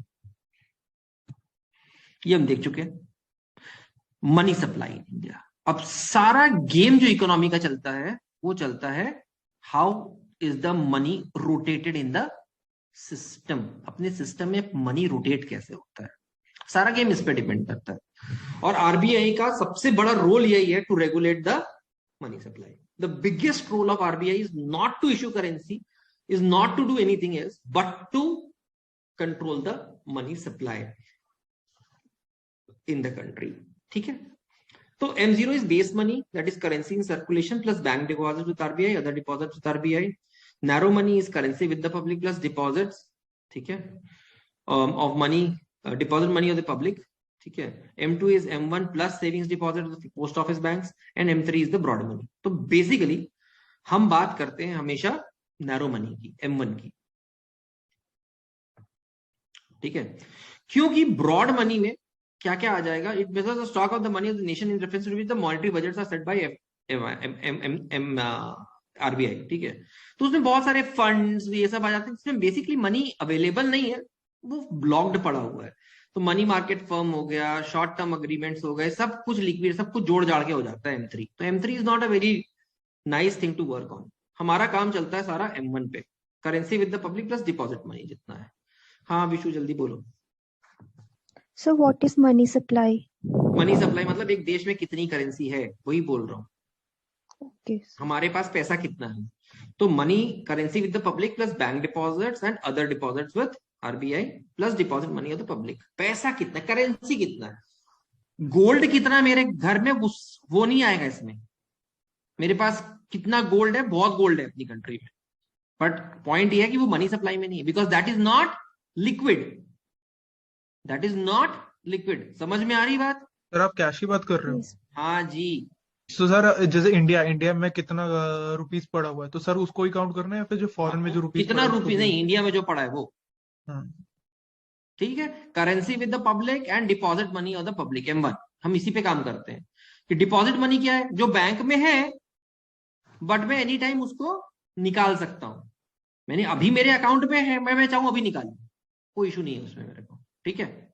तो इवन फिक्स डिपॉजिट्स भी क्या होते हैं, ब्रेकेबल होते हैं ना। फिक्स, मैं एफडी तोड़ सकता हूं। मेरे को यदि कल सुबह जाइए और मेरे पास 15 लाख रुपए की एफडी, मैं कल बैंक में जाऊं और मैं बोलूंगा मुझे एफडी अपनी ब्रेक करनी 15 लाख रुपए की, तो bank has to give me 15 lakh रुपए कैश। उनके पास कोई ऑप्शन नहीं है, they will have to, right. तो basically it is the narrow money जिसके साथ हम काम करते हैं, और आरबीआई थ्रू वेरियस ऑपरेशन जो भी हम पढ़ेंगे इसी चीज को कंट्रोल करती है। क्यों? क्योंकि हमें इन्फ्लेशन को कंट्रोल करना है और हमें इकोनॉमी को ठीक ठाक चलाना है। आगे बढ़ते हैं। इफेक्ट्स ऑफ मनी सप्लाई, अब ये बहुत इंपॉर्टेंट है। If the money supply increases, cash ज्यादा हो जाए सिस्टम में, तो क्या होगा? इन्फ्लेशन, प्राइसेस बढ़ेंगे एंड इंटरेस्ट रेट कम हो जाएंगे। समझ में आया क्या? मनी सप्लाई ज्यादा होगा तो इन्फ्लेशन होगा, प्राइसेस बढ़ेंगे, नेचुरली इन्फ्लेशन है तो प्राइस बढ़ ही रहे, एंड इंटरेस्ट रेट कम होना शुरू हो जाएगा। क्यों? इंटरेस्ट रेट क्यों कम होगा? क्योंकि इनफ सप्लाई है। वेट बोलना नहीं है जब तक हैंड रेज नहीं। Shubham. Sir, if the supply is more, everyone has money, so the tendency to lend would be less. Absolutely, bang on target. एक लाइन में बता दिया, वेरी गुड। हर किसी के पास यदि जेब में पैसा है तो लोन कौन लेगा? कोई नहीं लेगा। जब कोई लोन नहीं लेगा तो इंटरेस्ट रेट नीचे ही आएंगे ना, सस्ता होगा ना लोन। जब कोई लेना ही नहीं चाहता है तो क्या कौन लेना? जब कोई लेना ही नहीं चाहेगा loan, interest rate would fall. Simple है। सबके जेब में पैसा है तो मैं क्यों लोन लूंगा ही नहीं। But inflation is high, prices would start increasing. So basically RBI क्या कंट्रोल करती है? इस मनी सप्लाई को कंट्रोल करके रखती है। ना ज्यादा दे सकते हैं ना कम दे सकते हैं, इसको कंट्रोल करना, this is the major function of Reserve Bank of India. और कम हो जाएगा तो क्या होगा? उल्टा, इन्फ्लेशन कम होगा। अच्छा लग रहा है सुनने में, इन्फ्लेशन कम हो जाएगा, प्राइसेस डिक्रीज हो जाएंगे, ठीक है बेटा। इंटरेस्ट रेट कम हो जाएगा, इंटरेस्ट रेट बढ़ जाएगा, थोड़ा दुख हो रहा है। Output decreases and unemployment increases. ये आखिरी दो फैक्टर्स ऐसे हैं जिसकी वजह से आप बहुत ज्यादा मनी सप्लाई को कम नहीं कर सकते। ये यहाँ पे प्रॉब्लम क्रिएट हो जाएगी बहुत बड़ी वाली, क्योंकि यदि इन्फ्लेशन बहुत कम हो गया तो चीजों के प्राइस गिर गए हैं, तो जो प्रोड्यूसर है उसके पास प्रोड्यूस करने का कोई इंसेंटिव नहीं है, तो बोलेगा बनाना ही नहीं मेरे को, छोड़ो। तो क्या होगा? आउटपुट डिक्रीज होगा और अनएम्प्लॉयमेंट रेट जूम करके ऊपर जाएगा। You cannot afford these two things. Otherwise तुमको पहले दो पॉइंट अच्छे लगेंगे, इन्फ्लेशन डिक्रीज हो रहा है, प्राइस थोड़े बढ़ रहे हैं, डिग्री कम हो रहे हैं, अच्छा लग रहा है सुनने में, बट बाकी फैक्टर्स भी तो हैं, वो भी तो इफेक्ट में आ जाएंगे। Getting it? इसलिए you have to control the supply of money. अब करती कैसे है आरबीआई, थोड़ा सा पढ़ा देता हूं, वैसे खुद से पढ़ोगे तो अच्छा लगेगा, कोई वीडियो देख लेना, ज्यादा अच्छा लगेगा। Inflation, what is inflation? सबको पता है, general ability to rise of price of goods, यदि बढ़ने शुरू हो जाते हैं तो उसको हम इन्फ्लेशन बोलते हैं। ठीक है, ठीक है जी, और बोलो। Example, if you by 10 essential commodities on 1 Jan 2010, 110 commodities 110 रुपए की हो गई एक साल बाद, तो inflation rate is called 10% per annum. ठीक है ना। Types of inflation, demand pull and cost push, ये बेसिक दो टाइप्स होते हैं, इसके अलावा बहुत सारे तरीके इकोनॉमी में पढ़ लेना, इकोनॉमिक्स से पढ़ लेना, बट बेसिक समझ में आना चाहिए डिमांड पुल क्या होता है और कॉस्ट पुश क्या होता है। ठीक है, डिमांड पुल होता है जब डिमांड बढ़ती है, हाँ, किसी भी चीज की डिमांड बढ़ेगी तो क्या होगा, और सप्लाई उतनी नहीं है, डिमांड बढ़ती जा रही है, तो क्या होगा, सर प्राइस बढ़ जाएगी। Price increase. क्यों? सर डिमांड कम है ना सप्लाई के मुताबिक, तो हायर द डिमांड डिमांड ज्यादा है है। सप्लाई के मुकाबले, तो सर हाँ। ज्यादा डिमांड करेंगे लोग, परचेजिंग पावर लोग बस ज्यादा है, तो प्राइस अपने आप ऊपर शूट करेंगे। बिल्कुल ठीक, मैं सिंपल एग्जांपल से समझा देता हूँ।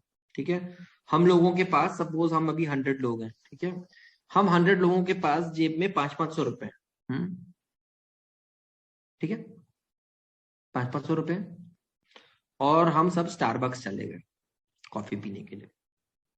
ठीक है, स्टारबक्स के साथ सिर्फ 50 कॉफी अवेलेबल है, it can not serve 100 coffees, है ही नहीं, 50 कॉफी है, बट मांगने वाले कितने लोग खड़े हैं, 100 लोग, सबके पास पैसा है, सब मांग रहे हैं कॉफी दे दो। वो बोल रहे हैं जी हमारे पास तो 50 ही है, हम क्या करें? स्टारबक्स क्या करेगी? बढ़ा देगी प्राइस। तो जैसे ही प्राइस बढ़ाएंगे तो हम में से 25-30 लोग बोलेंगे नहीं यार ये तो ज्यादा महंगा हो गया, हमको नहीं पीना, छोड़ो। जिसने भी हैंड रेस किया, यदि अपना नाम नहीं बदलोगे तो नहीं बोल सकते, पहले नाम चेंज करो।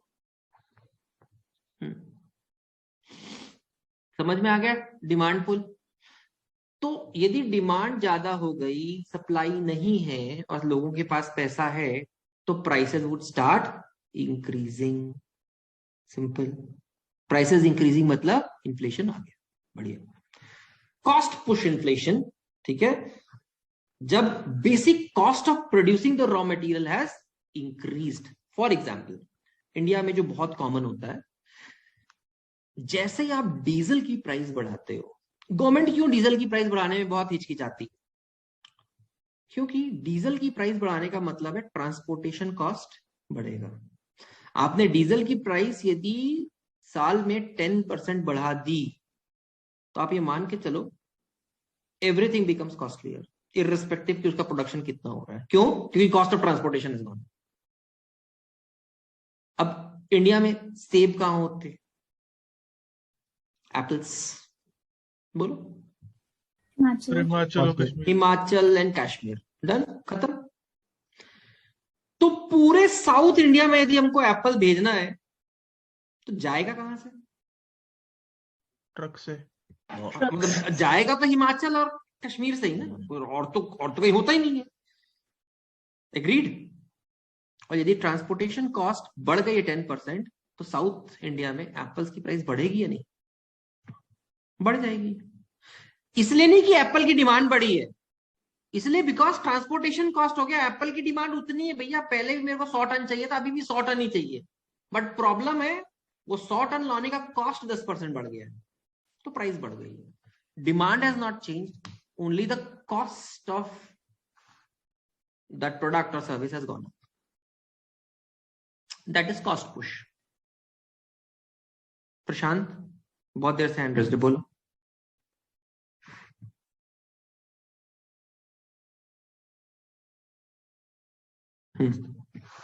ठीक है, डिमांड पुल, कॉस्ट पुश समझ में आ गया। वेज टू कैलकुलेट इन्फ्लेशन, ये बेसिकली दो तरीके के इंडाइसेस होते हैं, consumer price index and wholesale price index. India में पहले यूज करते थे होलसेल प्राइस इंडेक्स, आजकल यूज करते हैं कमर्शियल प्राइस इंडेक्स। ठीक है, WPI और CPI दोनों चलता है। आई थिंक आजकल CPI चल रहा है ना, क्रॉस चेक कर लेते हैं एक बार देखना तो। हाँ ये पुराना है थोड़ा सा, इसको CPI कर देते हैं। हाँ कैसे कर रहे हैं, अब मिनिमाइज करूंगा तो फिर बाहर हो जाएंगे, छोड़ो CPI समझ लो। हाँ तो CPI current is at 5.59%, right. अच्छा बाय द वे ये इंडेक्स जो होता है ये एवरी थर्सडे रिवाइज होता है। It is revise every Thursday, her Thursday को। वीकली जो इन्फ्लेशन है ये वीकली होता है, हफ्ते का होता है, वीकली इन्फ्लेशन होता है, राइट। तो एवरी वीकली थर्सडे को ये डिसाइड हो जाता है।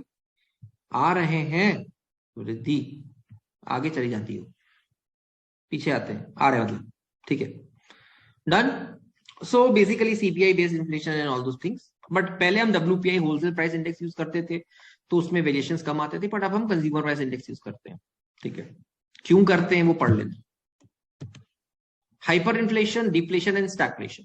हाइपर इन्फ्लेशन नेचुरली नाम से समझ में आ रहा है, जब इन्फ्लेशन 10% से ज्यादा तेज चलना शुरू हो जाए।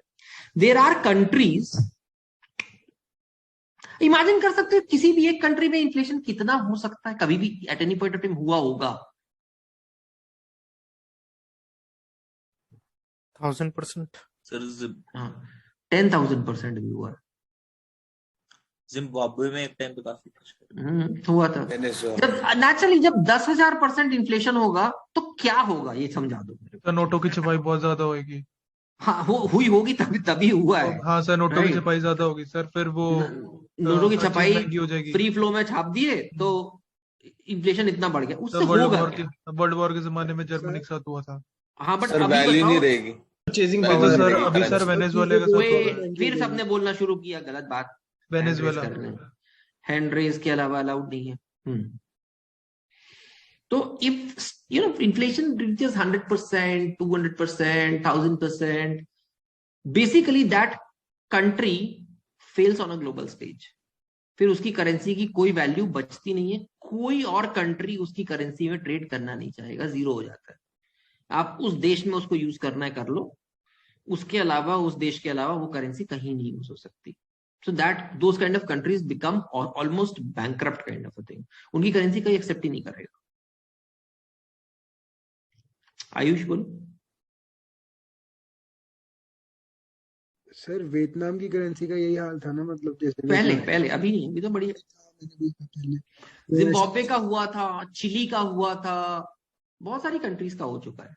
वहाँ पे था कि ऐसे हिस्ट्री बुक में मुझे याद है, वहाँ पे फ्रेंच रेवोल्यूशन के टाइम पे एक ब्रेड का लोफ लेने के लिए पूरा मतलब बुलोक कार्ट भर के उसमें पैसा जो उनका होता है उतने में एक हाँ उतना जाना, वही था, हालत खराब थी, बहुत हालत खराब थी। हाँ उत्कर्ष बोलो। सर इससे निपटने के लिए जिम्बाब्वे शायद US डॉलर में ट्रेड करने लग गया था ना इंटरनल कंट्री में, instead of their own currency. हाँ तो वही बात है ना, समझ में आ गया। मतलब हाइपर इन्फ्लेशन होता है, ऐसा नहीं कि हुआ नहीं है, बहुत होता है, होता रहता है। छोटी मोटी कंट्रीज में होगा, बाकी बड़ी कंट्रीज में, एस्टैब्लिश कंट्रीज में नहीं होगा। हाँ पार्थ बोलो। तो अभी इंडिया के साथ हो रहा है तो हम क्या करेंगे? कहाँ है हाइपर इन्फ्लेशन, समझ में आ रहा है? कहाँ बोल रहा हूँ 100, 150, 200% में 5.59 है यार, 6% है। Anything under 10 is okay, anything under 10 is okay. Deflation उल्टा है, डिक्लाइन इन द डेवलपर से। ये डिफ्लेशन तो होता ही नहीं है, बहुत मतलब एक इकोनॉमिक टर्म ही है ये, होते हुए तो देखा नहीं है कि डिफ्लेशन हो रहा है किसी भी देश में, ठीक है, तो होता हुआ नहीं है, ठीक है। Stagflation is when the economy is growing but prices are, which results in slow economic growth and relatively high unemployment, right. तो इकोनॉमी ग्रो नहीं कर रही बट प्राइसेस बढ़ रही है। हाँ इंडिया में बीच में स्थिति आ गई थी अभी कोविड में, that economy was not growing, it was shrinking basically, but prices were rising, थोड़ा देर के लिए हो गया था इंडिया में, but now we are back into inflation वाले फेज में, ठीक आ गए, बट थोड़ी देर के लिए हो गया था। इकोनॉमी की साइज कम हो रही थी और अनएम्प्लॉयमेंट बहुत तेज हो गया था, ठीक है। That is stagflation. RBI money supply को 4 तरीके से कंट्रोल करती है, open market operation, CRR SLR से, बैंक रेट से, और रिपर्चेज एंड रेपो रेट से, रिवर्स रेपो रेट से। इससे 4 चीजें पढ़ लेते हैं। ओपन मार्केट ऑपरेशंस क्या होती है? Simple, RBI sells or buys government securities in open market transaction depends whether it wants to reduce the liquidity or increase it. ठीक है, if money supply ज्यादा है और हमको सप्लाई कम करना है ना, मतलब हमको इकोनॉमी में से मनी खींचना है, बाहर खींचना है, you want to pull it out, then RBI will introduce bonds. Commercial banks will run into invest into these bonds, which will result in less money in the system as money with the RBI is not counted with the money supply. ठीक, bonds offer करेंगे, commercial banks खरीदेंगे या हम खरीदेंगे, वो lock हो गया RBI में पैसा, तो बेसिकली जो पैसा पब्लिक के पास था या बैंक्स में रखा हुआ था वो चला गया आरबीआई के पास। ठीक है, तो मनी सप्लाई कम हो गई, ज्यादा थी उसको हमने कम कर दिया। उल्टा है तो क्या करेंगे, वो बॉन्ड्स को वापस खरीद लेंगे या गवर्नमेंट सिक्योरिटीज को वापस खरीद लेंगे and they will release the money into the market. ठीक है, ओपन मार्केट ऑपरेशन समझ में आ गया। लास्ट लाइन बहुत इंपॉर्टेंट है, RBI does not need money to buy bonds as we do, it can print the money and buy the bonds. तो money created by RBI adds to the existing money supply in the market। तो क्या होता है, धीरे धीरे money supply बढ़ते जाता है। Is this slide very easy? आराम से एक बार दोबारा पढ़ लो, कुछ खास नहीं है। बॉन्ड्स निकाल दोगे तो commercial establishments and people start buying those bond, वो पैसा इकोनॉमी से हट के जाके रिजर्व बैंक में जमा हो गया और आरबीआई का पैसा हमारे मनी सप्लाई में काउंट नहीं होता। ठीक है, उल्टा है, उन्होंने बॉन्ड्स वापस खरीद लिए मार्केट से या अपनी गवर्नमेंट सिक्योरिटीज वापस खरीद ली, पैसा डंप कर दिया पैसा, तो पैसा वापस से सिस्टम में चला गया।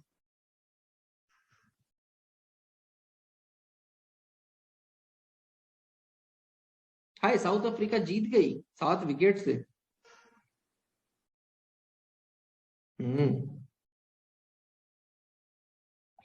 हिस्ट्री नहीं बना पाए, बड़ा हल्ला मचा रहे थे हमारे इंडियन जर्नलिस्ट्स। सुनील बोलो। सर बेसिकली जब हम बॉन्ड्स बोलते हैं तो उसका मतलब क्या है? बॉन्ड्स क्या होते हैं, बॉन्ड्स क्या होते हैं, बॉन्ड्स क्या होते हैं, कौन समझा रहा है? प्रशांत बोलने सर, लोन लेने के लिए सर वो गवर्नमेंट इशू करता है। ये कौन बोला? प्रशांत तुम क्या है बोलने वाले से पहले? सर मैं ट्राई कर सकता हूँ सर। बॉन्ड सर एक बस पीस ऑफ पेपर होता है जिसमें कुछ टर्म्स एंड कंडीशंस लिखे होते हैं, एंड इशूअर एक होता है एंड बायर होता है। तो इशूअर को इशू करता है बॉन्ड, वो एक डॉक्यूमेंट होता है, उस पर सर्टेन इंटरेस्ट के साथ वापस देना होता है पैसा उसको, जो उसको पैसे देता है in return of this bond. ठीक ठीक है, काफी हद तक ठीक है। आंसर एक क्वेश्चन भी था। हाँ, क्वेश्चन क्या था पहले ये बोल। सर जो एक पैरेलल इकोनॉमी चलती है फेक करेंसी की, उसको कैसे काउंटर करते हैं आरबीआई या और फाइनेंशियल इंस्टीट्यूशन? अरे उसी के लिए तो डिमोनेटाइजेशन किया था नरेंद्र मोदी जी ने, ये फेक करेंसी को हटाओ, वीड आउट करो, बट वो हुआ नहीं फाइनली। फेक करेंसी क्योंकि मालूम, सिर्फ हमारी वजह से नहीं चलती है इसमें, मतलब जेन्युइन हर इंडिया की हर प्रॉब्लम के लिए we start blaming Pakistan, but हम फेक करेंसी रैकेट के लिए वी कैन ब्लेम पाकिस्तान। ज्यादातर वहीं से आता है, तो एटलीस्ट फेक करेंसी रैकेट्स के लिए वी कैन ब्लेम पाकिस्तान। कोई शर्म तो आरबीआई कुछ नहीं करता है इसके लिए? करता है, फेक करेंसी रैकेट्स पकड़ने की कोशिश करते हैं, बट बहुत स्मॉल स्केल पे चलता है, it's not very big. Major होता तो तुम्हारा कंट्री डूब चुका होता। आदित्य वीर क्या बोलने वाले हो तुम? सर हमने कहा कि if RBI wants to buy a bond they will create more money, but sir अगर they want to remove money from the market और उन्होंने और प्रिंट करके बॉन्ड के एक्सचेंज में मनी दे दिए, तो हाउ विल अरे रिमूव मनी मार्केट में वो बॉन्ड लाएंगे ना, वो प्रिंट क्यों करेंगे पागल? क्यों प्रिंट करेंगे? उनको मार्केट से पैसा खींचना है तो प्रिंट क्यों करेंगे वो? Okay sorry. हाँ, they want to suck the money out of the market ना, तो कहां से पैसे को प्रिंट क्यों करेंगे उस चीज को? बॉन्ड्स बड़ी सिंपल चीज है जो उसने समझाया। बॉन्ड्स ऐसे होते हैं, अश्योर्ड पीसेस ऑफ पेपर होते हैं जिसपे अश्योरेंस होती है सेंट्रल गवर्नमेंट की। ठीक है भैया, मान लो हमने बोला कि रेलवे इंडिया बॉन्ड्स बनाए हैं, हमको रेलवे एक्सपैंड करने के लिए बॉन्ड्स चाहिए। ठीक, इशू कर दिया गवर्नमेंट ऑफ इंडिया ने, बोल दिया ये बॉन्ड है, 100 रुपए का बॉन्ड है, पब्लिक चाहे कमर्शियल इंस्टीट्यूशन जो खरीदना खरीद लो, 10% रेट ऑफ रिटर्न अश्योर्ड है। ठीक है, 5 साल में बाईबैक, मतलब 100 रुपए का बॉन्ड है, आज आप 100 रुपए लगाओ, अगले 5 साल तक हम आपको 10% इंटरेस्ट देंगे, 5 साल खत्म होने के बाद आपसे 100 रुपए देके हम वापस खरीद लेंगे, हिसाब किताब खत्म। आ गया समझ में बॉन्ड? तो these are debt instruments used to raise money, right? Assured rate of return होता है, backing of the central government होता है, ठीक है? मतलब ये पैसा डूब नहीं सकता कुछ भी करके, शेयर मार्केट में पैसा डूब सकता है पर बॉन्ड का पैसा कभी नहीं डूबेगा, ठीक है? एंड फिक्स्ड टेन्योर होता है। हाँ निकेत बोल। सर बॉन्ड इंट्रोड्यूस करने का रीजन था कि मनी सप्लाई ज्यादा हो गया है, राइट? हाँ, हम वो मनी खींचना चाहते हैं बाहर। हाँ। But since the bonds are time bound, तो कुछ जिस टाइम के बाद बॉन्ड्स खत्म हो जाएंगे, अचानक से एक ज्यादा सप्लाई नहीं हो जाएगी मनी की जब आरबीआई वापस कर... आगे समझ में बॉन्ड? तो these are debt instruments used to raise money, right? Assured rate of return होता है, backing of the central government होता है, ठीक है? मतलब ये पैसा डूब नहीं सकता कुछ भी करके, शेयर मार्केट में पैसा डूब सकता है पर बॉन्ड का पैसा कभी नहीं डूबेगा, ठीक है? एंड फिक्स्ड टेन्योर होता है। हाँ निकेत बोल। सर बॉन्ड इंट्रोड्यूस करने का रीजन था कि मनी सप्लाई ज्यादा हो गया है, राइट? हाँ, हम वो मनी खींचना चाहते हैं बाहर। हाँ। But since the bonds are time bound, तो कुछ जिस टाइम के बाद बॉन्ड्स खत्म हो जाएंगे, अचानक से एक ज्यादा सप्लाई नहीं हो जाएगी मनी की जब आरबीआई वापस कर बॉन्ड इश्यू कर दूंगा ना। ओके, नए बॉन्ड इश्यू कर दूंगा, ठीक है? रेलवे बॉन्ड का किया था, अभी इंफ्रास्ट्रक्चर बॉन्ड इश्यू कर दूंगा। अब बोल, फिर आ गया पैसा मेरे पास। तो दिस तो मैं हमेशा कर सकता हूं ना। ओके ओके, तो समझ में आ गया ओपन मार्केट ऑपरेशंस, सीधा सीधा। सेकंड, सीआरआर एसएलआर, ये तो बचपन से पढ़ते आ रहे हो, मैं नहीं पढ़ाने वाला। कैश रिजर्व रेशियो क्या होता है और सीआरआर को ऊपर नीचे घुमा सकते हैं। प्रेजेंटली सीआरआर इज एट 4%, ठीक है? और मेरे ख्याल से ये डायग्राम काफी सेल्फ एक्सप्लेनेटरी है, ठीक है? इसको जरा गो थ्रू करो। और मैं थोड़ा पानी पी के आऊं। टाइप्स ऑफ फाइनेंशियल कॉन्ट्रैक्ट्स, कौन बोल रहा है? छोड़ो। हाँ, एक बार इसको स्टडी करो।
समझ में आ गया? इसमें कुछ बताने लायक है नहीं।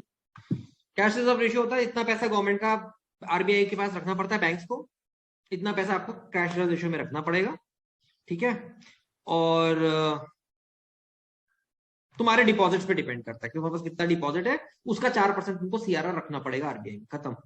और ये सीआरआर पे और एसएलआर पे कोई इंटरेस्ट नहीं मिलता है, ये स्टैट्यूटरी रिक्वायरमेंट है।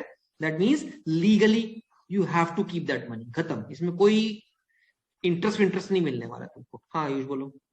सर अभी आप जैसे पिछली स्लाइड में समझा रहे थे कि जैसे आरबीआई पैसा खींच लेता है वहां से, कंट्री से, बैंक से, तो वो यही इससे बढ़ा के सीआरआर बढ़ा के करेगा, वो कैसे करेगा? नहीं, ओपन मार्केट ऑपरेशन अलग है। मैंने क्या बोला, वो बॉन्ड्स या गवर्नमेंट सिक्योरिटी खरीद के बेच के करता है। सीआरआर एसएलआर सेकंड तरीका है। एक फर्स्ट स्लाइड पीछे चलते हैं, रुक जाओ 1 मिनट। 4 तरीके हैं, 4 तरीके हैं। ओपन मार्केट ऑपरेशन एक तरीका है, सीआरआर एसएलआर दूसरा तरीका है, बैंक रेट तीसरा तरीका है, repo rate, reverse repo rate चौथा तरीका है। चारों अलग अलग तरीके हैं। जी जी। और आरबीआई इन चारों को इंप्लॉय करता है to regulate the money supply. ठीक, परफेक्ट, ठीक। सीआरआर हो गया, जैसा सीआरआर है वैसे एसएलआर है।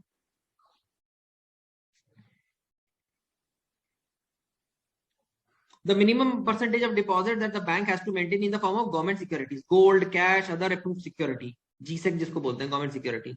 Presently SLR is at 18%. It can vary between 0 to 40%. अब ये क्यों समझा रहा हूं ये बताता हूं. हम इंडियन बैंकिंग सिस्टम को बोलते हैं it's one of the most robust systems, right. Robust system मतलब आप ये सोचो किसी भी बैंक के पास डिपॉजिट्स का 18 + 4 कितना होगा, 22% तो आरबीआई ने सेव करके रख लिया ना अपने पास, हाँ या नहीं सर? ठीक है ना. 18 + 4 कितना हो गया, 22% तो सिक्योर्ड है. मतलब उस बैंक के पास सपोज 100 रुपए हैं तो उसमें से 22 रुपए तो सिर्फ सिक्योरिटीज में और कैश में आरबीआई के पास पड़ा हुआ है. तो तुम्हारे पास बिजनेस करने के लिए पैसा कितना बचा, 78, हाँ नहीं 22 रुपीज तो खत्म ही हो गया ना, उसको छू भी नहीं सकते तुम. That is not in your hands. So that means you will be doing business with only 78 rupees. But that means one thing. In case of a collapse, आपका कम से कम 22% पैसा आपको आरबीआई बचा लेगी by pumping back. That is why in India banks do not fail. एक आध दो छोटे मोटे इंस्टेंसेस हटा लो तो इंडिया में बैंक नहीं फेल होता है. बिकॉज हमारा सिस्टम इतना सिक्योर्ड है कि 22% तो हमने आरबीआई के पास ब्लॉक करके रख दिया. समझ में आई बात? तो it's a very secure, it's basically a very security measure kind of a thing that you don't want the country's financial institutions to fail. So you have made a very strong security platform जिसमें तुम नहीं fail हो सकते. Fail हो गए ही नहीं, बचे ही रहोगे, जिंदा ही रहोगे. So CRR, SLR are basically your security arrangements to ensure that financial institutions of the country do not fail. Banks do not fail. Collapse नहीं हो सकते. Bankrupt नहीं, बैंक bankrupt नहीं हो सकता. खत्म बात. इसलिए बचते हैं हम. ठीक है, डन. CRR, SLR done. आगे बढ़ो. अच्छा, बिफोर आई मूव आउट, मतलब आगे बढ़ते हैं. इंटरेस्टिंग लग रहा है सेशन. अभी तक किसी को बोरिंग तो नहीं लग रहा? No sir. एक दो लोग भागे हैं वैसे, थोड़े लोग पता नहीं क्यों भागे, कुछ ज्यादा अर्जेंट चीज आ गई होगी.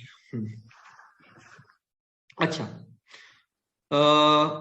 मेरे को एक चीज समझ में नहीं आ रही है. देखो, चंडीगढ़ तो हमारा बंद पड़ा है भैया, हम तो कुछ कर नहीं सकते फिजिकल क्लासेस, है ना. तो हम ऑनलाइन जीडीज करवा देंगे, वो करवा देंगे, वो सब हो रहा है. ठीक है, चल भी रहा है. मॉर्निंग बैच चल रहा है, वीकेंड बैच में शुरू कर दूंगा 16 के बाद. ठीक है, शाम वाला एक बैच भी शुरू कर देंगे. But there are certain centres I think which are open. I think Dehradun is open, yes no, physical open. जल्दी बोलो देहरादून वालों.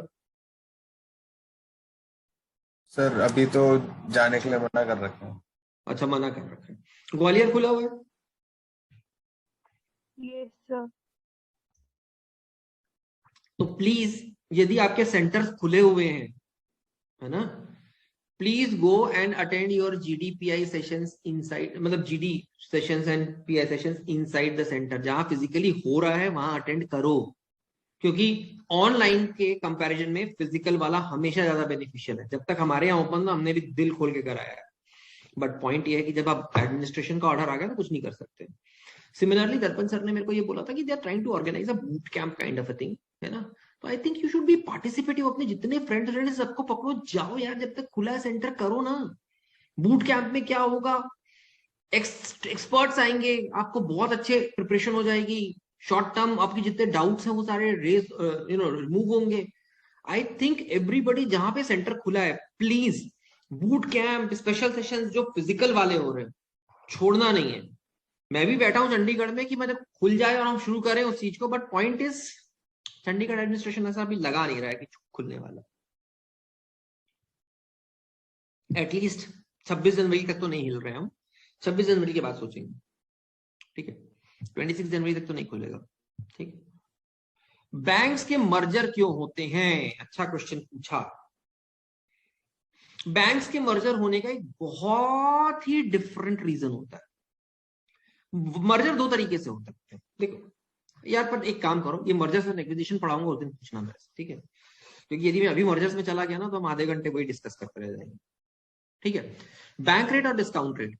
Bank rate is the rate at which RBI make short term loans to the banks, यानी अपने CRR SLR में आपको जो थोड़ी problem आ रही होगी तो उसके लिए आप शॉर्ट टर्म लोन लेते हो, टिपिकली लेस देन 14 डेज, 14 दिन से कम का लोन होता है जो आरबीआई देता है।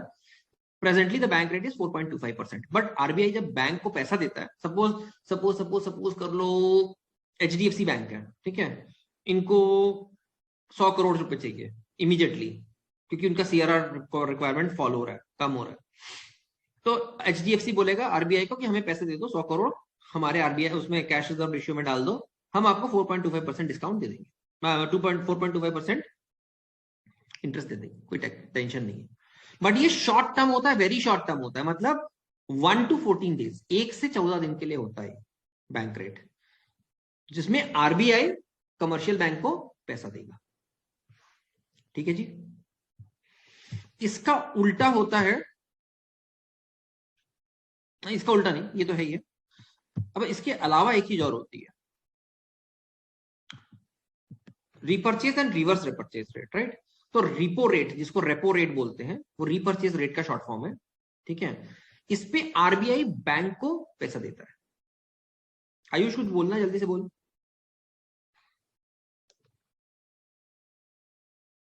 नहीं सर, वो पहले से हैंड रेज्ड है, मैं नीचे कर। तो बेटा हैंड रेज करोगे तो नीचे कौन करेगा? चलो, रेपो रेट इज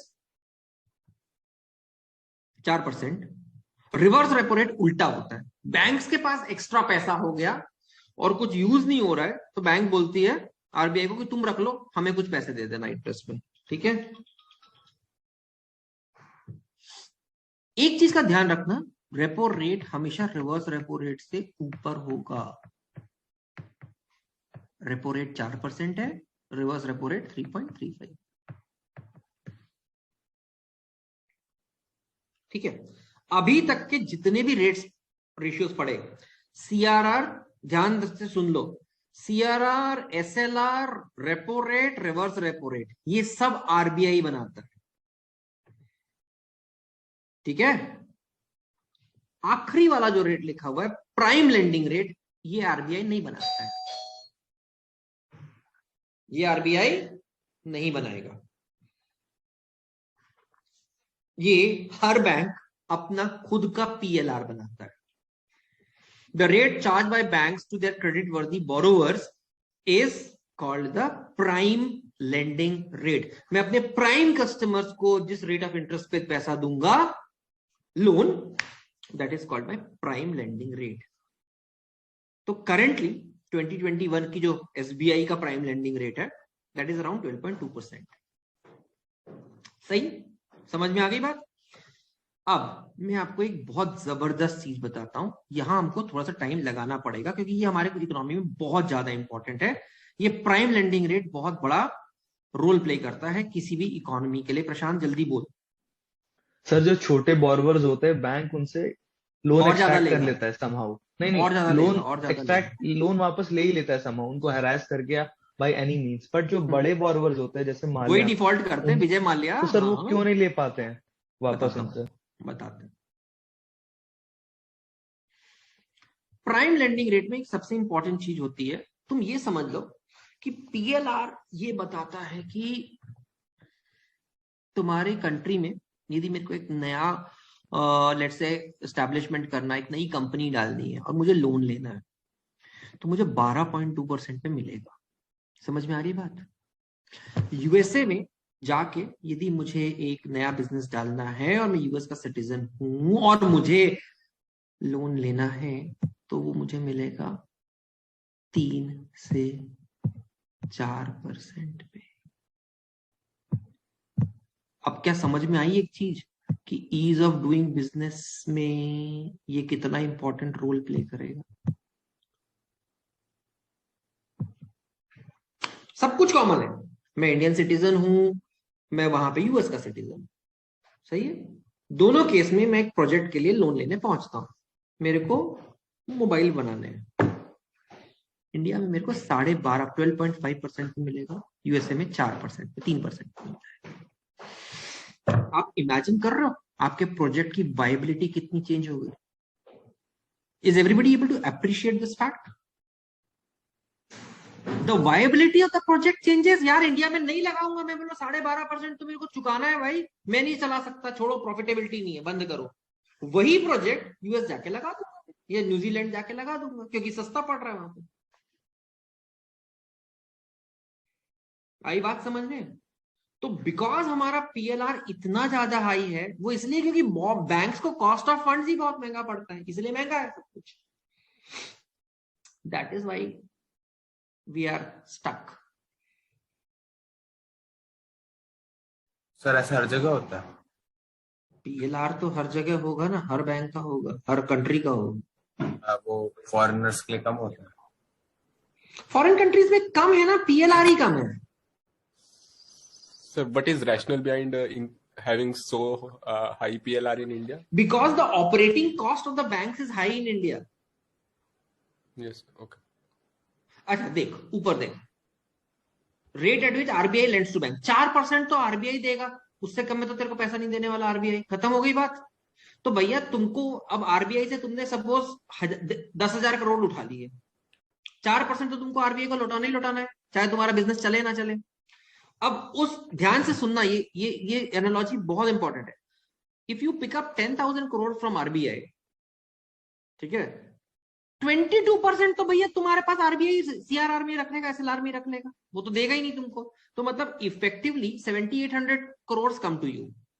अब उस 78 करोड़ को तुम्हें रोटेट करना है, लेंड करना है, पैसा जनरेट करना है, including your own expenditure, your profits, your operating expenses, सब कुछ जोड़ जाड़ के, तो तुम 12% में कम से कम में कहां दे पाओगे यार, ये बताओ ना। आई बात समझ में? You can't lend it below 12। करोगे क्या? 4% आरबीआई ले जाएगा, उसमें से भी 22% वो रख लिए बैठा के, तुमको मिले 7,800, तो तुम उसको कमाओगे ना उस 2,800 से। तो कितना 7,800 से कितना कमाना पड़ेगा? जब तक 12% पे नहीं चलाओगे उसको, तो कमाओगे कहां से? और कमाओगे नहीं तो दोगे कहां से? अपने ऑपरेटिंग एक्सपेंसेस भी निकालने हैं, अपनी स्टाफ की सैलरी भी देना है, अपने एम्प्लॉयज, अपना जो ऑफिस का रेंट है वो भी भरना है। समझ में आ रही है? 4% बेस है। अमेरिका में रेपो रेट 1% पे। विश्वराज बोलो। Sir, so this stability comes at a cost. हाँ जी। Right, that the Indian system has for the banks. Correct. Our stability comes at a cost. Absolutely.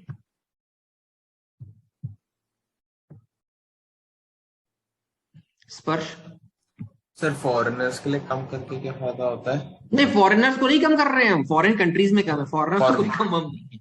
अच्छा वो, अच्छा ठीक ठीक ठीक। बट अब now I will put in a disclaimer, ध्यान से सुनना। ये ऑल्दो पीएलआर होता है, there is something called a sub PLR lending also that happens in every country. कुछ बैंक्स पीएलआर से कम पे भी लोन देते हैं, उसको हम कहते हैं सब, मतलब बिलो पीएलआर लेंडिंग। ये किसको देते हैं? पीएलआर से सस्ता किसको दे देंगे? Low risk.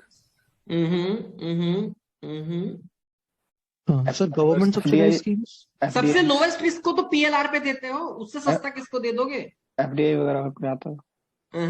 और try sir government subsidise schemes.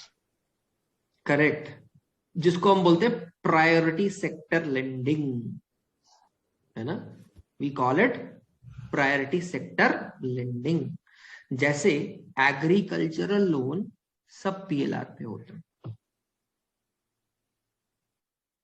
आप पीएलआर लेंडिंग नहीं हो। एग्रीकल्चर इसको बोलोगे 12% पे इंटरेस्ट पे ब्याज, वो उस पे ले लो, वो बोलेगा रहने दो, मैं उगाता ही नहीं कुछ, खेत खाली पड़े रहने दो, मरो। बोलेगा भैया वेट करते हैं तुम्हारे लिए। तो वो होती है सब PLR lending that typically happens in priority sector, जहां आपको प्रायोरिटी पे वो देना ही देना है। गवर्नमेंट की स्कीम है, किसानों को 5% पे ब्याज दिया जाएगा, देना पड़ेगा, कुछ नहीं कर सकते तुम, दो। That is priority sector land, है ना।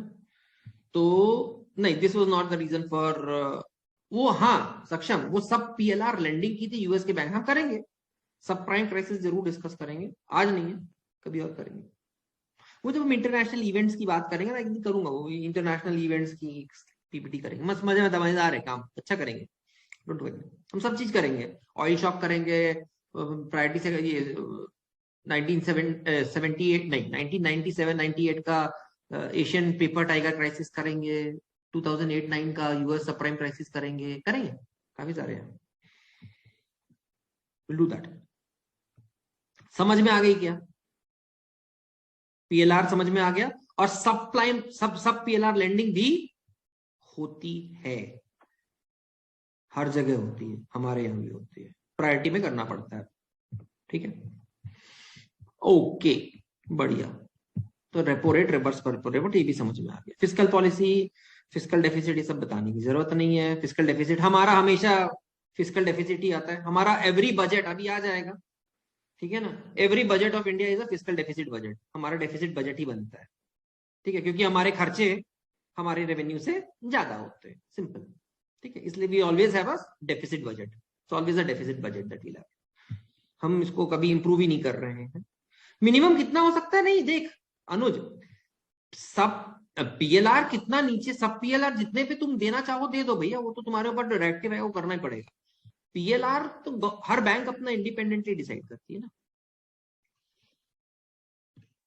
तुम देख लो कितने पे मिनिमम दे सकते हो, देखो, ठीक है। GDP GNP का टर्म्स आई थिंक ये सब पढ़ लेना, कितना कितना होता है, ठीक है। इंडियन GDP 2020 में तो कॉन्ट्रैक्शन था, -7.3% था, जो अब जाके सेकेंड क्वार्टर में 8.4% पॉजिटिव हो गया। That means we are showing that Indian economy is on its path to revival and recovery. जो वर्ल्ड बैंक के प्रोजेक्शन है बाय 2022 एंड और 2023 तक शुरुआत में will be hitting close to 9.5% growth rate, which is fair, क्योंकि जब भी रिसेशन टाइप का चीज आता है, डिप्रेशन आता है, उसके बाद जब बाउंस बैक होता है तो रेट थोड़ा अच्छा रहेगा ही रहेगा। कम हो गया था ना, तो कम के बाद तो अच्छा ही लगेगा ना, सब कुछ बढ़ता हुआ नजर आएगा, ठीक है। इंडियन GDP की वैल्यू याद रखना, $2.87 ट्रिलियन से, वो पहले भी कर चुके हैं। GDP GNP देख लेना भाई, ठीक है। रिसेशन की डेफिनेशन अच्छे से देख लेना, एक डेफिनेशन ये भी है, 2 quarters of negative GDP growth or a 1.5% rise in unemployment within 12 months, that is recession। तो जब हम कई बार जल्दीबाजी में बोल देते हैं ना, एक गलती करते हैं, जब हमारी इकोनॉमिक ग्रोथ स्लो डाउन होती है, slow down, that is not recession. Growth 8.4% थी और अगले साल 5.3% हो गई, तो हम क्या बोलेंगे? स्लो डाउन हुआ है पर ग्रोथ अभी भी है। पहले हम 8.5% पे ग्रो कर रहे थे, अब हम 5.5% पे ग्रो कर रहे हैं, ग्रो अभी भी कर रहे हैं, तो उसको रिसेशन नहीं बोलना चाहिए, that is not recession. Recession is 2 quarters of successive negative growth rate, साल के 4 में से 2 क्वार्टर नेगेटिव होने चाहिए, तब रिसेशन बोलेंगे, अदरवाइज नहीं बोल सकते। स्लो डाउन बोल सकते हैं, रिसेशन नहीं बोल सकते, ठीक है, समझ में आ गई बात। तो स्लो डाउन हो सकता है इकोनॉमी में, growth rate can come down, but still it is growing, keep that in mind, ठीक है। हाँ निकेत बोल। सो what is jobless growth?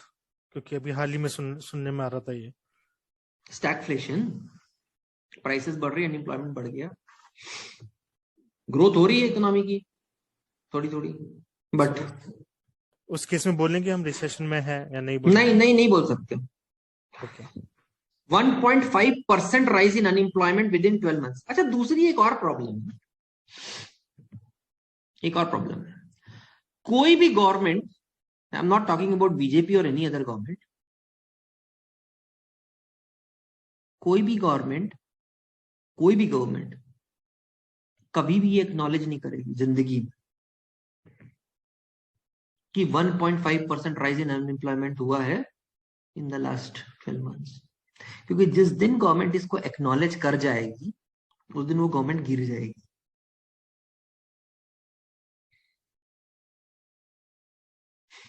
And India में पावर के लिए, पोजीशन के लिए, सीट के लिए तो हम अपना ईमान बेच सकते हैं, ये तो ना बोलेंगे कभी।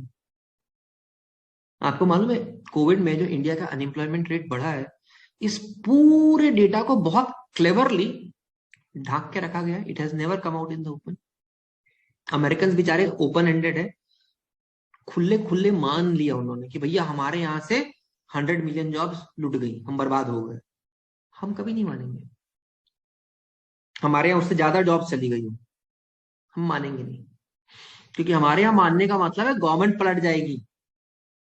तो मानोगे नहीं, छुपाते हो। और मैं ये नहीं बोल रहा ये गवर्नमेंट करती, हर गवर्नमेंट यही करेगी। Hide the data, hide the statistics, क्योंकि डेटा और स्टैटिस्टिक्स सारी गवर्नमेंट एजेंसीज के पास तो होता है, तुम हमेशा छुपा सकते हो उसे। बताओ ना, छुपा सकते हो ना बड़े आराम से, वही करते। जितनी जॉबलेसनेस हुई है पिछले 2 सालों में, कोई गवर्नमेंट एक्नॉलेज नहीं कर रही है, कोई नहीं कर रहा है। और फैक्ट ऑफ द मैटर हम देख रहे हैं, दुकानें बंद हो गई, लोग अनएम्प्लॉयड हुए, फैक्ट्रीज थी जहां चलती थी वहां पे खाली पड़ा हुआ है। एक्नॉलेजमेंट थोड़ी ना है कि अनएम्प्लॉयमेंट बढ़ गई है इतनी ज्यादा।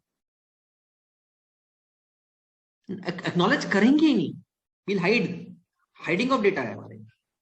तो तुम ये मत सोचो कि चाइना ही हाइड करता है डेटा को, हम भी हाइड करते हैं। बीइंग डेमोक्रेसी भी हम हाइड करते हैं।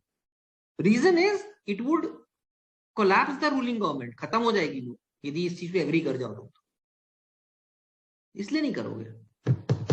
तो हाइडिंग ऑफ डेटा तो अपने यहां भी बहुत होता है, ठीक है।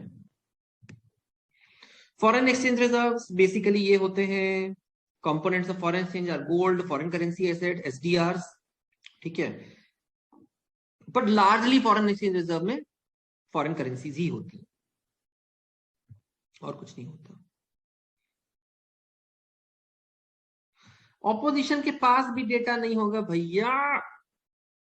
गवर्नमेंट का कंट्रोल इतना स्ट्रांग होता है कि वो अनएम्प्लॉयमेंट का डेटा रिलीज ही नहीं होने दे रहे हैं, एक्चुअल डेटा, ठीक है। तो 640 बिलियन का फॉरेन एक्सचेंज रिजर्व है, ठीक है। तो एक होमवर्क आपको, what are the under what conditions can the government of a country use its forex reserves, ये पढ़ना है आपको। क्या बोला मैंने? Under what conditions the government of a country can use the forex reserves. पढ़ा रहता है सब आरबीआई के पास, ठीक है ना। तो तुम किन कंडीशंस में से यूज कर सकते हो, ये होमवर्क है। ऐसे आज के लिए बहुत सारी चीजें बोल दी मैंने। 1984 पढ़नी है, इंडिया अनबाउंड पढ़नी है, 2 तो किताबें ही होंगी। बैलेंस ऑफ पेमेंट्स ये सब वगैरह ठीक है, इसकी बातें कुछ नहीं। एफडीआई एफआई थोड़ा सा पढ़ लेना, 2 घंटे हो गए, 2 घंटे से ज्यादा मैं पढ़ाता भी नहीं, कोई मजा नहीं आता है, ठीक है। फॉरेन डायरेक्ट इन्वेस्टमेंट, आज ही मैंने एक बड़ा बढ़िया न्यूज पढ़ा सुबह सुबह कि अडानी ग्रुप, ठीक है, Adani group has signed a deal with Korean steel maker POSCO to make a mega steel plant in Gujarat. Mundra, हाँ, पोर्ट तो उन्हीं के पास है, अडानी के पास तो सारे पोर्ट्स हैं। हाँ, तो basically Adani group is signed a deal with POSCO of South Korea, right, to make a integrated large integrated steel plant in Gujarat. Gujarat में कोई स्टील प्लांट नहीं, बाय द वे, ध्यान देखना, गुजरात में स्टील प्लांट नहीं है। स्टील प्लांट सारे तुमको मिलेंगे eastern part of the country में। मैं बता रहा हूं कहां, जहां तुम्हारा कोल, आयरन ओर काफी मिलता हो। तो तुम्हारे सारे स्टील प्लांट्स है, देखो राइट साइड में दिखेंगे। एक काम करना, इंडिया का मैप खोलना, लोकेट द स्टील प्लांट्स, सब ईस्टर्न एंड सदर्न की तरफ जाएंगे, ईस्ट साइड जाएंगे, राइट साइड में जाएंगे, टुवर्ड्स बे ऑफ बंगाल की तरफ, हाँ? अरेबियन सी की तरफ और नॉर्थ इंडिया में स्टील प्लांट नहीं दिखाई देगा, देखना। यूपी में, राजस्थान में, पंजाब में, हरियाणा में, हिमाचल, JNK, इधर स्टील प्लांट नहीं है। राइट साइड में, क्योंकि स्टील प्लांट लगाने का मेजर पॉइंट होता है कि भैया तुम रॉ मटेरियल क्या होता है, आयरन ओर होता है, कोयला होता है, 2 चीज चाहिए स्टील प्लांट के लिए, उसके बिना स्टील प्लांट नहीं लगा सकते तुम। अब ये क्यों वहां लगाना चाहते हैं, देखते हैं।